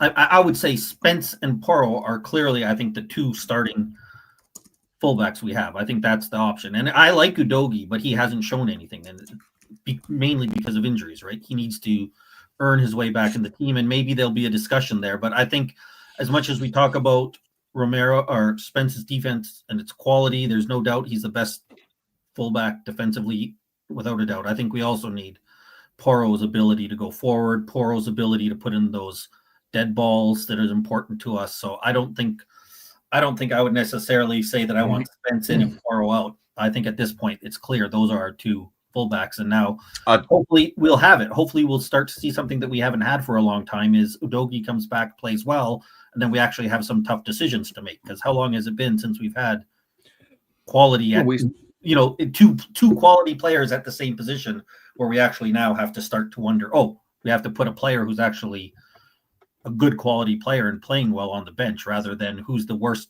least worst player that we're going to put out there like we normally do. So it's a good situation to be in, basically, isn't it? It's you want that problem of, right, who do I play there? They're both bloody good or whatever, and that it's a problem that we haven't had for a long time, basically, and that. And yeah, but I can go with what you said as well. Now, the next one I come to, I go to two midfield. I mean, Bentancur for me, I think that again, that was one of the best games I've seen him play for a while. That's two consistent games now he's played, and I think he looked pretty solid in midfield. He covered Paulinho when Paulinho went forward. Not that I thought he was gonna. I didn't think Paulinho would lead the halfway line personally in that. And then he also kept in front of Paulinho when he came back, and then Paulinho covered him when he went forward and that. I thought Bentancur had a solid game. Again, he's enough. I'd give him. Am I being too nice with an 8 sort of thing? But again, he's another one. I'd say I'd give him an 8 because I think in midfield we were definitely solid and we definitely won the game in a midfield sort of way. Yeah, 100%. With Bentancur, for me, something today I've seen that I'm not used to seeing with him. He was incredibly disciplined, and something that I've not seen before is he picked his moments well. With Bentancur, sometimes he can either be too disciplined or will run around like a headless chicken. I feel like today he really picked his moments well, when to attack, when to defend. And, the covering that he did do for some of the players today was fantastic. I think because of the other performance around him, he might be overshadowed a bit. But for me, I'm going to hit him with a 9 as well. I think he was fantastic today. I think he had a brilliant game. I mean, Dan, thanks a lot, mate. Gifted 5 to the Hotspur Hood memberships. Thanks a lot, mate. I'll send you the link if you want to jump on. And yeah, thanks a lot, mate. Appreciated. So anyone who got the links off, start again. Anyone who got the subscriptions off of him, memberships, do say thanks. As I say, I'm about half hour behind on the chat. It's hard to keep up on there. I mean, but yeah, Bentancur for me had a solid game. I think one of Bentancur's biggest problems, he had it at Juventus, is he does have those moments where he switches off, like he's almost on the phone, and the ball can literally roll past him basically, and he won't even notice it. That is definitely one of his down parts. He's always had it ever since he was at Juventus. They used to moan about it as well. But today, I think he just had a solid game. Scott? Yeah, I'd give him an 8. I think that's exactly what you want when you have that Bentancur Paulinho pairing, and against a team like City, is that makes sense. He's in there. Like you said, he didn't have any of those his shut his brain off moves, because when he doesn't have those moments, he's a solid player. He's in position where you want him to be. He makes it so that your back line doesn't have to get out of position to make up for his mistakes. So for me, it was an 8 out of 10. No complaints about him today, and that's exactly what you want out of Bentancur, right? In the kind of game where you want him to do that. They covered each other very well, didn't they? Like, I saw it when Paulinho had to come back and sit in the middle when we basically played with 3 at the back a couple of times, had to do it basically. And then Bentancur covered in front of him quite nicely, covered him when he went forward, and Paulinho also covered him. I thought them two linked up very, very well today. I mean, still. Yeah, Bentancur's a good player. He always has been. Just needs to stay fit. He was good today. He was good, kept the midfield working. The only thing that he needs to sort out is he'll get the ball from defence, he'll come forward, he'll wriggle past one player, and then you're just saying to yourself, right, play it, release it. And he'll just not look over his shoulder and just turn into trouble and lose the ball. And you think, well, why would you do that? So he does odd things like that once in a while. I don't know why, because he's an intelligent football player, but he overcooks it sometimes. Kulusevski's the same. He'll get the ball, travel, 1 touch, 2 touch, 5 touch, right? Play it, Yeah. Bentancur did that once or twice today. 8 out of 10. Yeah, I think he had a solid game as well. Then come from Paulinho. I mean, I thought he was consistent. I think he had a massive presence on the pitch, sort of thing. He's starting to look sharper. You can see he's starting to get fitter. I mean, he scored a goal, and I don't think there was much going past him. I mean, especially for getting him on loan, which I think was the smart move to do, getting him on loan instead of buying him straight away. I mean, even though I'd have accepted buying him straight away, but I do think getting him on loan was actually quite a smart thing to do, because last season he was very unfit, basically, with a lot of injuries. I mean, I'll give him a 9 out of 10. I could almost give him a 10 because I just think he had an absolutely solid performance. I can't really think of any faults that he actually did today. I mean, for me personally, he was my man of the match. I know others picked Sarr and whatever, but me personally, I thought Paulinho was absolutely solid on there. Yeah, 100%. I hate to keep agreeing, but all the players played fantastically well. I had my reservations with Paulinho coming in from Bayern because obviously, look, he hadn't played a lot of football. But can I just say, if he's going to produce performances like that week in, week out, good God, we've got a deal and a half with that loan. My Lord. What a player. What a player. The challenges, the breaking up of play, and to even go out and score a goal, right place, right time. He was fantastic today. I haven't got a single bad word to say about that man today. And he's not even fully fit yet as well, can I just add? No, and if I'm not mistaken, didn't he make it through the full 90 minutes as well? I think he did. No, I think he came off basically. Well, pretty much, yeah. But if I remember right, he came off Bergville, didn't he? Yeah. No, so but that was literally at the end anyway. Yeah, no. Paulinho came on in extra time for Danzo. Okay, right. There you go. Well, yeah. Bergville came on for Kudus. That's right, yeah. Of course he did. No, overall, Paulinho had a solid performance today. Unbelievable. Just it's something we've lacked as a Spurs, Spurs fans for a few years now, and it's so nice to finally have that gap filled. So for me, Paulinho, you ready for this? I'm going for a 10, boys. A 10. I was over the moon. Yeah, I don't think that you can ask for much more from a CDM, and to get a goal as well. Big number 10. I can go with that as well. I think Nyon had a not far off perfect game. I can't really think a few wayward passes that he made. A few wayward passes. Nothing more. I think it only happened twice, but yeah, that's all I can think of that he'd done. Maybe if you want to pick at things wrong. I mean, you two. He was my man of the match. I'll give him a 9. Not quite the 10 that he is, but 10 is going to be a pretty rare. You get a 10 for me. I think he's this is exactly what you want. Again, similar like Bender. This is why you bring him in. These are the games where you want him to be giving you a 9 or a 10, as Benji said, out of 10. Right? These are the games against Man City, and I think he was immense for us and showed a real difference from last year, where our midfield was just so easy to run through, and today it wasn't that easy to run through. And even if some of the City midfielders may have had a poor game, partly on theirs, but also partly because of what Paulinho and Bentancur did in there. So, and then again, to add in the goal, anytime you can get a goal from him, that's just an added bonus, right? So I think he was the man of the match for me. I think 9 out of 10, and showed exactly why so many people wanted him in here, why so many people have been calling out for years about getting that 6 into the team.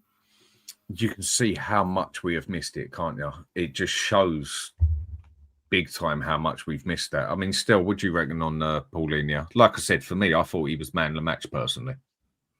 Yeah, he was given man of the match. He won man. No, he wasn't.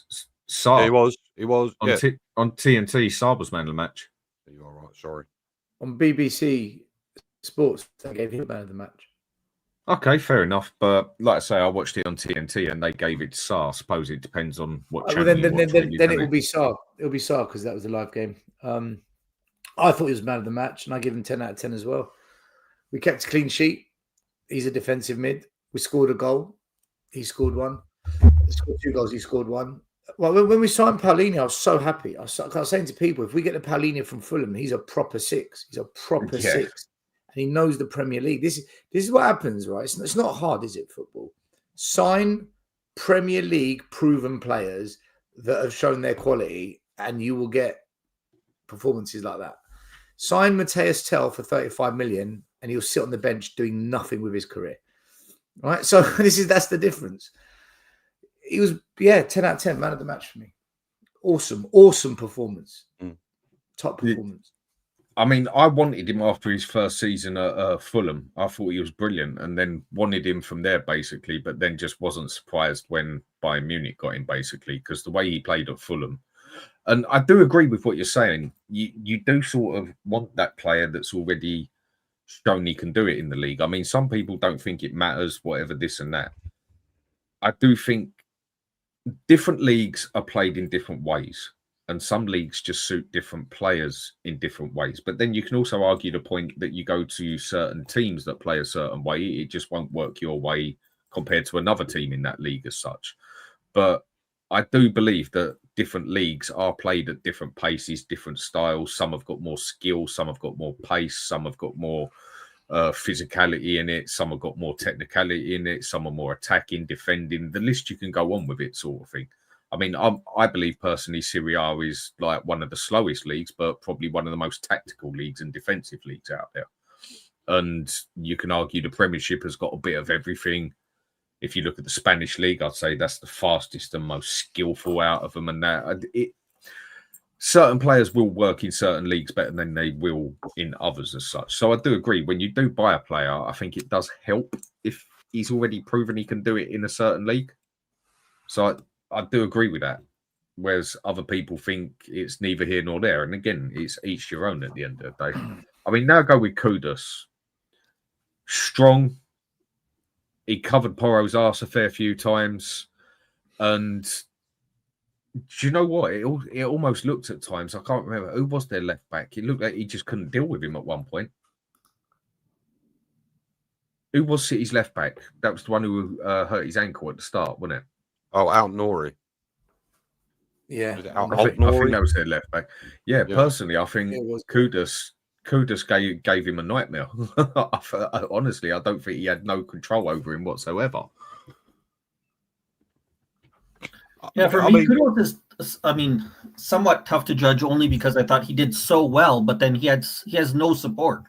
And he gets that ball and he's looking for someone to give it to, and there's just nobody there. So I'd give him an 8 out of 10, but I just wish I could see him playing with somebody else to see what he could do with it, because he has the ball, he holds it up, he beats his man, he looks like he's ready to do something, and then Richie and Johnson, and because we're not really playing with a 10, there's just nobody there for him to work with them. But I thought individually he was very good, so I'll give him an 8. And I don't know, I feel like it's maybe harsh to give him an 8, or maybe I shouldn't give him quite so high because he didn't, have any end production, but I don't think that's on him. That's on the players around him. Yeah, I mean, I'd give him an 8 as well today, personally.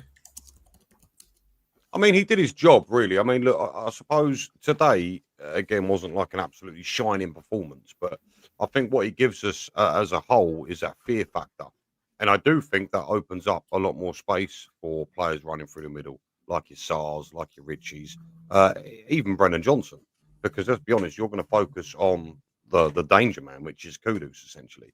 Yeah, for me, this is going to sound really harsh. Again, I agree with yourself.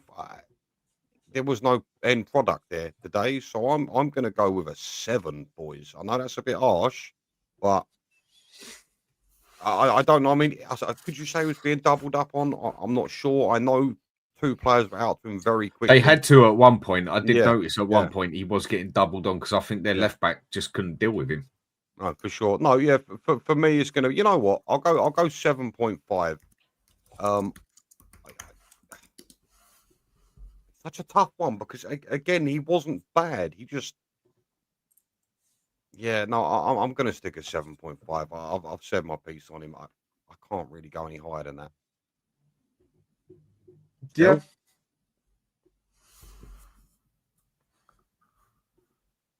So is it me? Yeah. Sorry, guys. My thing paused. The thing is with Kudus, right? You expect him to create, beat the man, set things up, and because it wasn't one of those games where he was doing that, what we're judging him on? His work rate, his effort, keeping the ball up. What do we judge him on? Because you judge a striker on scoring goals, you judge a defender on how they defend, you judge on, Vicario on his clean sheets, penalty saves, catching the ball from corners. So it's hard to judge Kudus today. I don't think you can. I don't think it's because I expect him to create. I expect him to get shots on goal. I expect him to beat the man. Basically, what we saw against Burnley, I expect that. But we won, and he was part of that.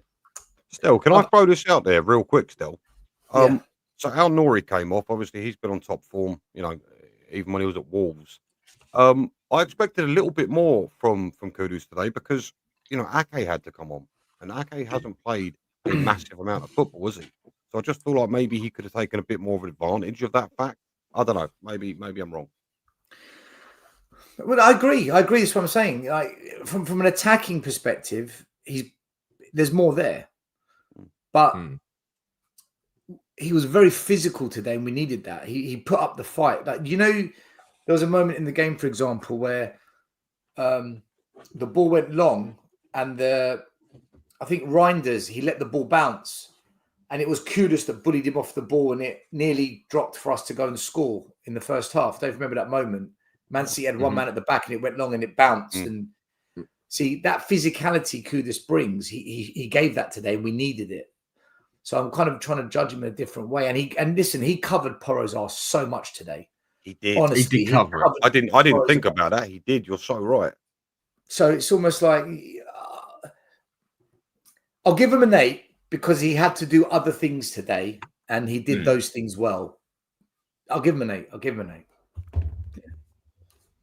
Yeah, I can. I get why some would give him a 7, though. I get that. I do see that too. I see what you mean because it wasn't so much the attacking part that you saw of him, but the only player that I've seen for a while that we had that could actually hold a ball up, even when getting sandwiched, was Kulusevski. And even he seemed to get weaker at that over time as such. And the other thing you can say with Kudus, at least you finally got some bloody flair in that team. But today, that just didn't seem like the job he had to do. So I get where you're coming from there. I mean, the next one could go for there is Sarr. And he had a very, very good game as well. I mean, he pressed well for the build-up in it was his second goal, if I remember right. And he's got an engine and a half. I mean, and he's a player that I've said for a while that I really wouldn't care if we see the back of him. I mean, he's going to be another one that I say he's had a solid couple of games, but we are only 2 games into a season, so let's not get too excited. But again, so far, so good. I'll give him an 8. I think he had a very good game. I mean, for me, I'm a big advocate for Yaya Toure. I love the boy. I think he's going to be, I'm hoping he's going to be real important for us this year. I'm going to be honest, and I'm sure people are going to grill me for this. I didn't notice him that much today, and I feel like I don't know. I expect him to lead the press, and I kind of felt Kudus was doing that more than him. I don't know, because I think the way Frank's lined that team up is to use Sarr specifically to run his man down. Yeah, for me, as nuts as it's going to sound, and I like him. I didn't notice him as much. Maybe I just wasn't paying attention. It's probably the case, but yeah, for me, I'll go with you, Dan, an 8. Ben, Yeah, go on. are you talking about Pixabay? Yes. Yeah. Do you know what it is? Do you know Go on. why you didn't? What's what I think. The reason you didn't notice him today is because he did all the doggy work, all the dirty work. Off the ball. Yeah, fair and enough. he worked his ass off doing all the shit we don't look at, but the stuff that allows us to not get overrun. So that's why he didn't stand out. But Fair enough. He was all over that midfield, and he was breaking up the play, stopping passes from being passed. It was an ugly performance from him, but someone's got to do it. I should have paid more attention then. Fair enough. I think he was. But I get what you're saying. It's not going to catch your eye. It's not going to catch your eye. No, I think today. Much. No, I think today he was one of those players that you would notice more if he wouldn't have been on the pitch. Some players like today, like you say, you didn't really notice him as much, but if he wouldn't have been on the pitch, I think you'd have noticed it a lot more that he wasn't on the pitch. Yeah, if Archie Gray was playing instead, you'd notice it for all the wrong reasons. Yeah. For all the wrong reasons. Don't go down that road. Careful. Go on, Scott. In a game like today, I think Gray would have found it too much. A game like today against Burnley, fine, he can do it. In a game like today, I think it would have been a bit much for Gray. I don't think he's ready for this level, is what I'm saying. I don't think Gray. No, I don't think he is, and still think he should be out on loan personally. But I'm not going to go into another Gray. Why, is Ben a Gray fan? Are you a fan, Gray? Hell, no. Do you know what? No. So in the past, I've advocated that I felt, could I say, that there's something there. I know he's got an elite level mentality, but if you can't transfer that to the pitch, then again, still, I also feel bad for the boy because he's been played out of position most of his Spurs career. So I tend to be soft on him, but what I've seen of late, I am absolutely furious with Gray. What's his position, Ben? What is his position? Well, his preferred position is supposed to be a CDM, and I know he played a lot of right back at Leeds, but from my understanding, it's supposed to be CDM. Okay, so let's say he's a CDM. You watch Paulinho play. How big is the gap between Gray and Paulinho? The gap between him and Basuma is huge as well. Right. And that's saying something. But Frank's bought Paulinho in because he needs a CDM. He doesn't think Basuma can do it. Okay. You watch Paulinho play, and now everyone can realize Gray is so far off the mark. So when Lubo, and I'll bring it up on Monday on when I do the Spurs 5, when we talk about Paulinho, I am going to bring up Archie Gray for him and say, right, can we now talk about Archie Gray, please? Because this is what we've been saying, a lot of us. So we don't think Gray's shit. We don't think he's crap. It's just look at the level needed. He's not ready. And that's it. Can I just say, I did watch the Spurs 5 the other night still. Bravo, mate. You went in pretty hard. Mate. I saw that, but I was looking forward to watching it, actually. Yeah, fair enough. Thank you. Different conversation. I mean, Sorry, mate. Just thought I'd throw that out there. Sorry. No, thank you. I mean, it just fit. I'll bring up with you again, Romero, as soon as you're making the points in here and you seem very agitated. I mean, it's not about the person, it's about the manager. What's wrong with me backing my manager? Nothing. If you liked him, you liked him. Fair play. It's your opinion, mate. Like you defend Frank, who has been here 5 minutes and suddenly he's the Messiah. I don't think nobody's called him the Messiah. I think I have said so far so good, and I have seen significant improvements. So I don't really see what your problem is with that. But again, if you still prefer Ange as a manager, that is your choice in life. We all, we're all allowed to make our own decisions at the end of the day. I mean, so go on, Scott, what did you think on Saturday? Yeah, I mean, Sarr, I think I'm the opposite of Benji. If he never played for Spurs again, I wouldn't lose a minute of sleep at all. He's not a player that I like at all. He's not a player that I rate at all. And I'll start with the positive. I'll give him an 8 out of 10 based on what he was asked to do. I think this is him running around, blocking passes, doing, like Stell said, the dirty work. I think he did exactly that. And so I'll give him overall an 8 out of 10 because I think that's what his role was today and that's what he did. But I will use him to kind of take a shot at the team and point out the negative is technically if you were playing a 10 role, that would have kind of been where he was. And he obviously can't do that and doesn't do that. I'm not going to criticize him because he shouldn't be put in that role. But what we did see today was how we're missing a player in that midfield that can create anything. That was a gap that we were completely missing in this team and why we really created so few chances. Again, I'm not going to blame Sarr personally for that, but just I think what you saw, he did exactly like Stell said, all the little grunt work and dirty work. Credit to him for that, but we still didn't see the passing. He can't pass. He can't go forward, and we're missing that part of the game in our midfield. And kind of like what I said at the start, that's not something I'm going to put on. It's not something that we should expect in our team because we don't have that player. That's something we need to bring in, and that we've all been saying that's a player we need to bring in, and should have had even before the Madison injury, to be honest. But yeah. Okay, the last two to go through for what he gave today. You can't dismiss his effort, his defensive ability, and I think Stell, did you call it the shit work, or am I just doing that? Yeah, no, it was. Yeah, it was what he had to do today. Yeah, shit work. So Stell, you said you got to go in a minute, so I'll ask you first. Then, I mean, what was your rating on Johnson today? This guy, just do it. He does do it. Fuck all. He does fuck all, and he scores a goal. Honestly, he literally does fuck all, and he gets a goal every single game. It's madness, man. Can I have a pass? No, yeah. Because we ain't got one, so you can't get one. How many more players left? Johnson and Richarlison. Is it just 2 left? Yeah, yeah. All right, can I give you my scores for both, and then I've got to go. Go for it, mate. Do it still. I want to give Johnson a 4, but I'm going to give him a 7 because he scored, and it was a big goal because it put all the pressure on City. So 7 for Johnson purely because he scored, and Richie, he got an assist. He pressed well. He got in their faces.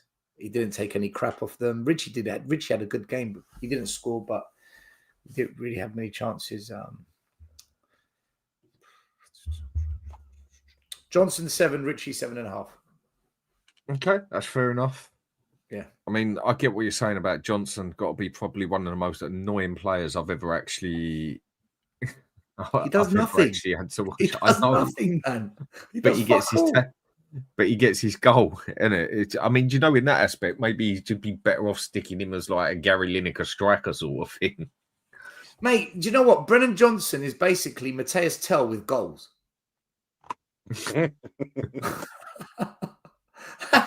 Yeah, they both do nothing, but one of them scores goals. It is true. It is so true. All right, then, mate, you go do what you got to do, and you have a good day, and speak to you again soon. Yeah. Yeah, Ben, Scott, Dan. Okay. See you, Stell. Yeah, not a problem. Take it easy. I mean, so, God, Ben, I know you're looking forward to this one. Go on, Johnson. I want to replace a word with Johnson, and I hope everyone takes this in. He's not a ghost. He's a ninja. Okay. Don't fuck off me. He's a ninja. All right. It's not a ghost. It's a ninja. He turns up when he needs to. Throws the smoke out. Bang. Goal. For me, Brennan Johnson. His strengths are his strengths. His weaknesses are his weaknesses. I'm not going to sit here and pretend he's an amazing footballer. I'm not. He's not. He's a pain in the arse to watch because he does tend to disappear. But then so do ninjas. Look, his strengths are positioning and getting the ball in the net. Okay, he's not the greatest defensively. He's not bad at it either. His passing isn't overly great either. But it's not even. Look, at the end of the day, he excels at his strengths. He gets in the right position and he gets goals, and that's why I always say with Johnson, numbers don't lie. We've had this conversation, Dan. I know you could break down who he scored against, but he scored again today against one of the best teams in the world. He has gone out and done it. and he solidified our position in the game. So Mhm. for me, yeah, I'm going to hit the boy with an 8 because he did what he's supposed to do, and that is get a goal. Right. Then I'll go with that one. And purely because he got a goal, I'll give him a 7. But then it comes down to that point again. He didn't do his job today. He scored the goal, fine. Where was his crosses? Where was he getting involved up the other end of the pitch? Where was he coming back and covering? Where was his passing? Where actually was he apart from the goal? That is why people have a problem with him out on the wing, because you need your winger to do more than that. And if he was that good at it, that is what. Well, as soon as Savinho comes in there, you know he's on that subs bench. Yeah. Like a majority of the time. That is the problem people have with him. I mean, don't get me wrong. He scored the goal, and I thought it was a good finish as well, because usually he gets a tap in, but it wasn't the easiest one to finish because I think the ball was more level with his foot instead of front of it to kick it, sort of thing. It was not an easy one to score. To credit where credit is due, and I'll give him a 7 for that. But the rest of the game, he's anonymous. It You hurts don't even you, know did he's it, on the Dan? pitch. Those glasses aren't hiding anything, mate. It hurts you. No, It? I just don't rate him as a player in any means or manner, apart from he gets in the right position and taps it in. Now, if he was a striker that done that, I wouldn't complain. A striker could go missing for 90 minutes. As long as he kicks it in, that's what matters. When you're playing out on the wing, you need to be able to do more than just that. There's going to be games where we need him. What, when it goes out to the left, who's going to cross the ball in? Well, he don't bloody do it. He don't pass it. He's a very frustrating player. But the job he does doing, getting in the position and tapping it in, you can't fault him for it. But if you want to put a list on what a player's good at and what a player's bad at, there's definitely one side longer than the other when it comes to him. But I will give him a 7 because it was a good goal he scored. Scott, I know you're not his biggest fan. I mean, it really comes down to how much is a goal worth on a rating. Because if you take away the goal, I'd give him a 0. So because he scored, I guess I'll give him a 5. That seems a lot to give just for one goal, but I'll give him a 5 to be kind, because I thought outside of that goal he is nothing. He's not even doesn't even like accidentally get in the way. It seems like you'd think that maybe every once in a while somebody would accidentally run into him, but he doesn't even seem to do that. Like he's just not even there. You don't even notice him on the pitch at all. Not even again like. He doesn't just accidentally run into somebody. He doesn't do it. I don't even know what he does when he doesn't have that goal, but he did score. So I'll give him a 5 because it has to be on the, if you score, you have to be on the kind of the positive side, and a 4, I guess, would be a negative. Yeah. So I'll give him a 5 out of 10 for the goal, but I mean, he is so tough to watch. It is so depressing watching Spurs with him up there. I mean, at times he just seems irrelevant on the bloody pitch, but he does get that bloody goal. And I think that him, what Stell said it about Sarr, like if we put Gray in there, I think if we got somebody like Savinho and you start to see what he does, I think that's where you'll see how poor Brennan Johnson is. When you say, holy smokes, we have somebody out there, like, look at what this guy's doing all the time. And every, 5 minutes, you're saying, wow, look what he's doing. And I think it'll really stand out there. But I know, Ben, I feel bad because you're not the only one and people like him. It's not that I like him. I just advocate for him that he's not a bad player. I don't think you can be with the numbers he runs up. I'm so with you. I'm not blind. I know exactly, what he doesn't do, but a ninja will pop up when he needs to, and that's exactly. But to be a good player, you need to be able to do, especially as a winger, you need to be able to do more than one thing. And I agree. And like, you're very good at one question it, yeah, and you're very bad at 7 things. Yeah, it's true. My concern is when you say that, like last year he scored 11 goals in the Premier League and we lost 22 games. To me, like if you're just going to provide goals, you got to be getting like 20 goals a season, and we have to they have to lead to us not losing 22 games a year, right? Like that's what overall 18 goals, and he did score the winner for the Europa League final. Yes, but when we went through him the other day, we also got it down to the point that of all the goals he scored, only 3 of them actually mattered because the others was in games we was already winning 3-0. My point is, he just doesn't do his overall job. He does part of his job, and you can't complain about what he does there. But as a winger, you cannot tell me you don't want more from your winger. No, Now, if he was my striker doing that, I ain't complaining, yeah. But as a winger, you need more. You can't go. There's only two players that can go missing for 89 minutes, and that's a goalkeeper and a striker. And as long as they're there to score, and as long as they're there to save it, that's what matters. You need your winger to be more involved in several different ways, and he just don't bloody do it. But he does get the goal. He scores the goddamn goals. Yeah, it's a hard one, boys, isn't it? It's like he's a nightmare to look at. If he's playing for your team, he's a nightmare to judge. Because there's so much that points to the fact that he's not a great player, but then you look at his output and you think, how?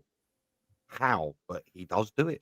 He does do it. You know, joint top scorer this season. Yeah, let's see what. Do you know what? Maybe this season might be the making of him. You know, let's wait and see what happens. No, Maybe. My opinion is if we go and get Savinho, this season be the season where you see him coming on as a sub with 20 minutes to go, or you see him when we play someone like maybe West Ham or something like that, when we play a smaller team sort of thing. When we need a Savinho, when there's 20 minutes to go or something like that. I mean, you got a question here anyway. Question is having a Johnson perform a 7 near enough every match, but score sustainable as a viable option? I get where you're coming from. The thing that gives him the extra points is he gets the goal. I mean, if you're actually going to judge him apart from the goal, you wouldn't even give him a bloody 4 today. Because again, just totally irrelevant on the pitch, bar that moment. And then there was another moment on the pitch where we had 4 people round him where he could have passed that and could have got another goal and fucked it right up. That is the problem with him. I knew you'd bring that up. I knew that would, yeah. Well, if you want to bring up that when I watched you, I was like, "Oh, Johnson, you're not helping me out here, mate. Come on, pal." Yeah, I think when he said, "Is it sustainable?" and the answer is no, it isn't, because he's not going to score a goal he's not going 38 goals this year, right? And that's why it's not sustainable, because he can't score enough to outweigh the fact that he does nothing. He has to do more than score goals, especially as again, a winger. You do. He's on the left wing. You might be able to get away with it if we bring in Savinho and we put him in the middle and Savinho's creating, and we bring in a 10 like a Paqueta and we have Kudos and they're all creating and Johnson's finishing all that creation, he might be able to get away with it. But on the left wing with Richie and no 10, it's not. He can't. He has to do more than just score the odd goal. And I'm sorry, odd goal, because last year in the Premier League in 38 games that we played, he had 11 goals. And it's great if he's scoring against Ellsberg and Karabakh and Ferencváros, but he needs to produce in the Premier League. That's where we need to see the production, right? That's where we want to see the production, in the Premier League. And 11 goals wasn't enough last year, in my view, to overcome what he doesn't do. So you're sticking with a 5, yeah? You're sticking with a 5, 100%.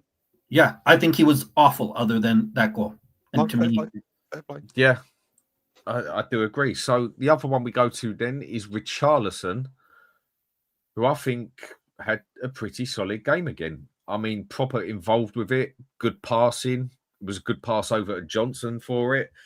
He was involved in a lot of things. He was pressing very well and getting involved like in the air and that. I think he had a pretty solid game. I think he had a bit of a game like how people have described Sarr. I think he definitely got involved with the dirty work today as such. I mean, I'll give him a 7. Do you know what? To be fair to Richie, he's not my favourite player. He's really not. He ran his arse off today. Yeah, he's a tough one. He ran his arse off today. He did what he was supposed to do. You know, he made it awkward. The amount of, his pressing was fantastic. You really can't get away from that.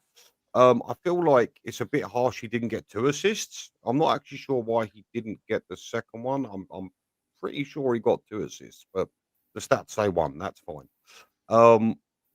His pass for the assist that he did get given, fantastic. Maybe a little bit lucky, but the overall vision, brilliant. Absolutely brilliant.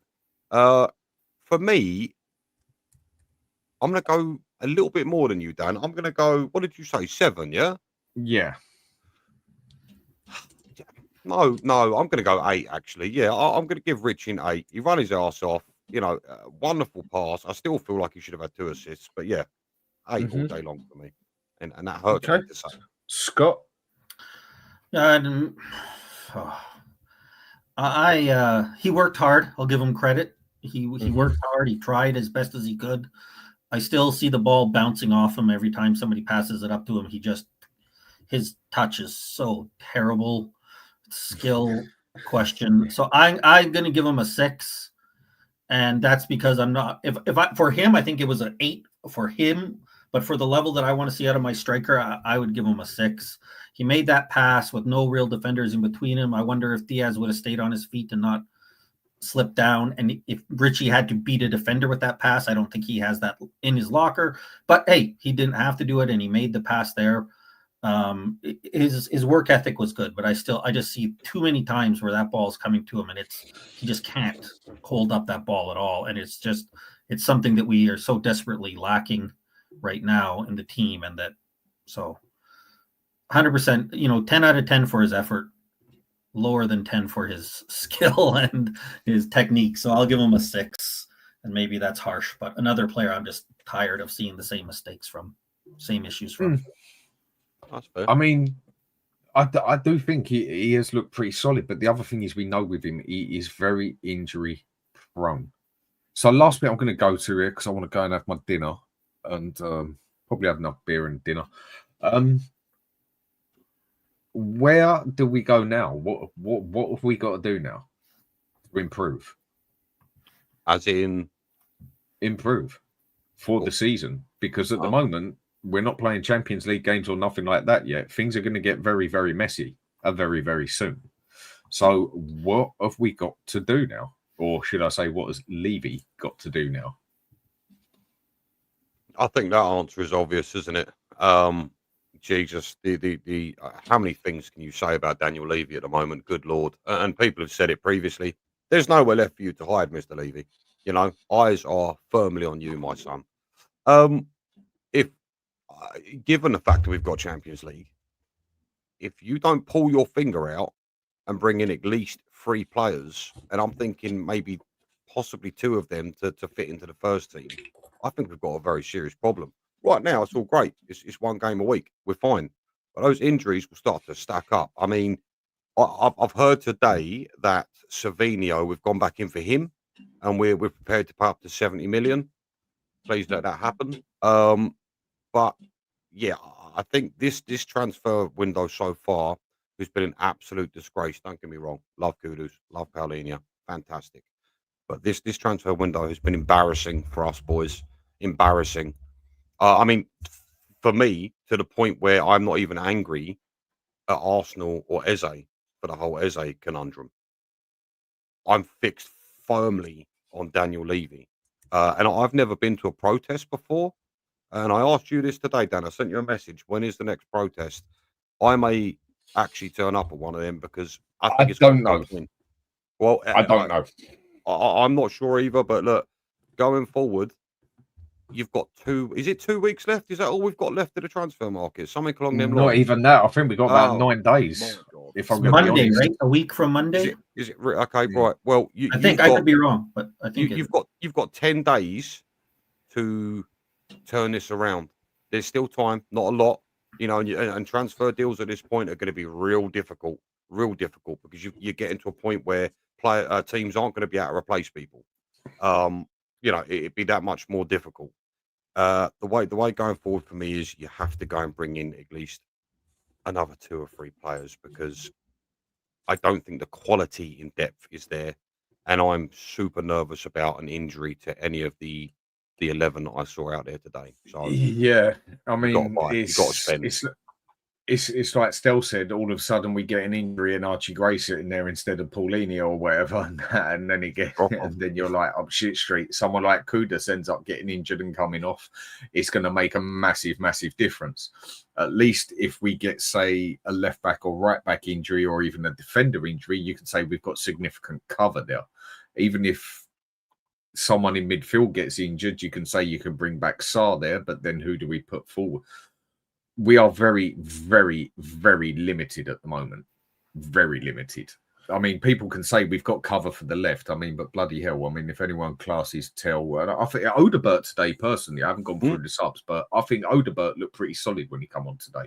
I think that's the best I've actually seen him play in a Spurs shirt, even though it was a short amount of time. I mean, what do you two reckon on that? Yeah, I think he was direct, and you know, again, it's just about these players being managed correctly, and you can't help but feel with Frank that's what he's doing, and we've only seen it for a short time now, but yeah, when Odegaard came on, as I said, sharp, direct, it was nice to see. You know, we see him beat his man and get down the line. Fantastic, keep that up, and you've got a great little player there. Yeah, we'll see where it goes with Odegaard. I didn't have too much faith previously, but yeah, we'll see.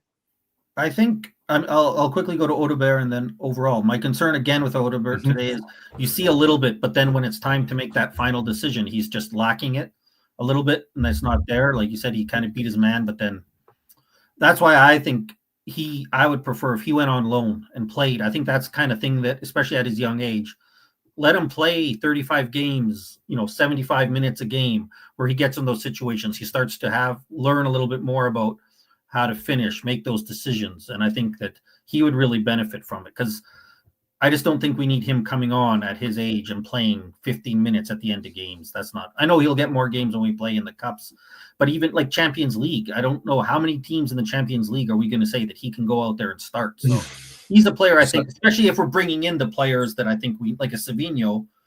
I think Odegaard would be a guy who I would like to see go out on loan and just get a lot of minutes, right? Play 75 minutes, 90 minutes, play a lot of those games and get that in, and then work on those things, because I don't think he's ready for the Premier League for me. I don't think, especially if we want to be a top level team in the Premier League, but there is some things, like you said, there's some impressive skill sets that he has. And I think that if he has more time to work on it, that's kind of how you develop some of those, refine the talent that you have and put that into skill, if it were. But I think he looks more capable than Tell, if I'm going to be honest. Oh yeah. Well, the reason why I say don't send Tell on loan, because I just don't care.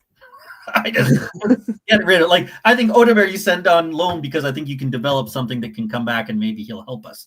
Tell, I know it's harsh, but I'm just like. So anyway, go on with what you were going to say as well about where we need to go now. I think we've shown in the preseason and now that we can take advantage if there's mistakes to be made by teams. We did great, right? Diaz again kind of stepped up to make that play on the first goal. He went down and Richie came in. We took advantage. Johnson put it away. Trafford made a stupid pass. Sarr steps in. The ball bounces around. Great. Take advantage there. What I think we need to do is we need to bring in some quality. So when those mistakes aren't being made, we can create something on our own. And I think we're lacking that, right? We'd all agree. We want a 10. We want a left wing.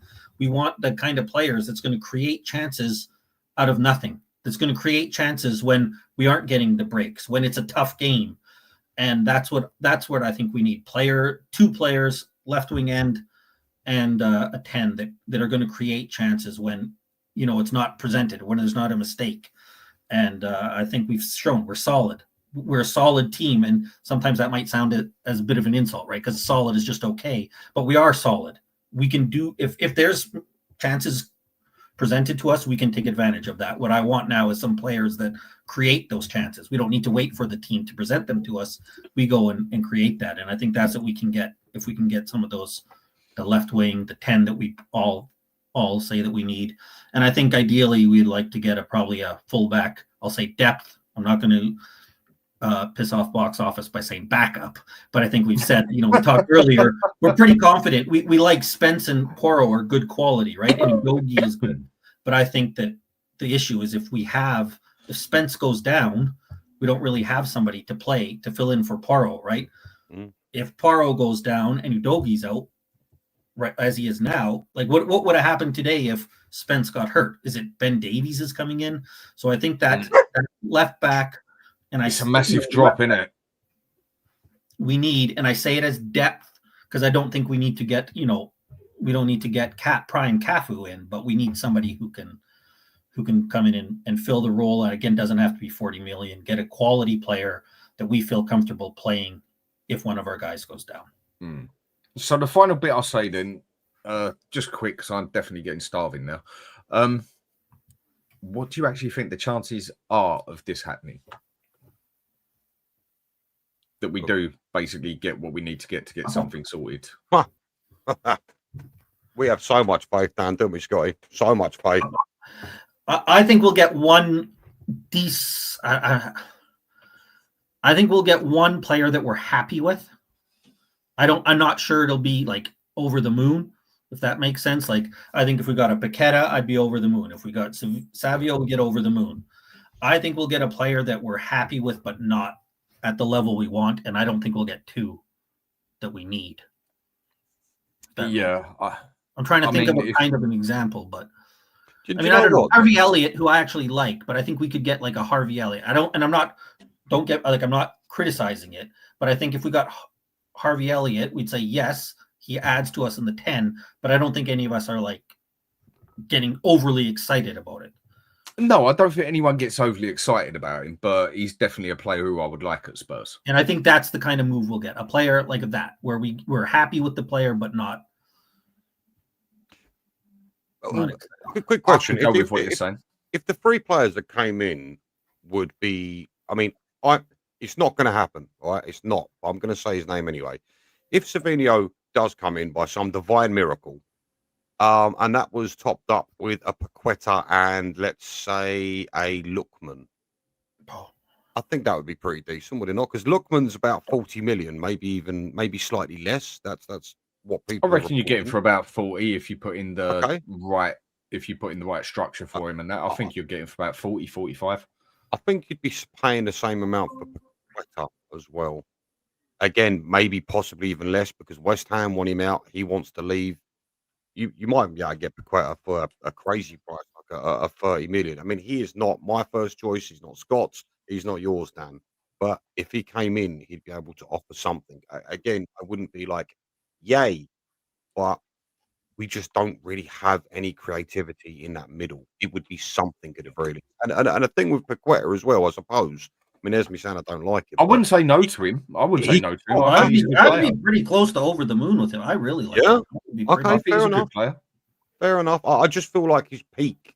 I feel like he peaked, and I feel like we've not seen the same performances out of him since. But then again, I feel like he can be quite versatile. I feel like you could actually maybe bring it back into a CDM role to be that deep line playmaker, as well as the number 10. So I suppose maybe I'm being a bit harsh on him, but yeah. Well, would you be happy if we were to get a Lookman, a Paqueta, and then a Savinho?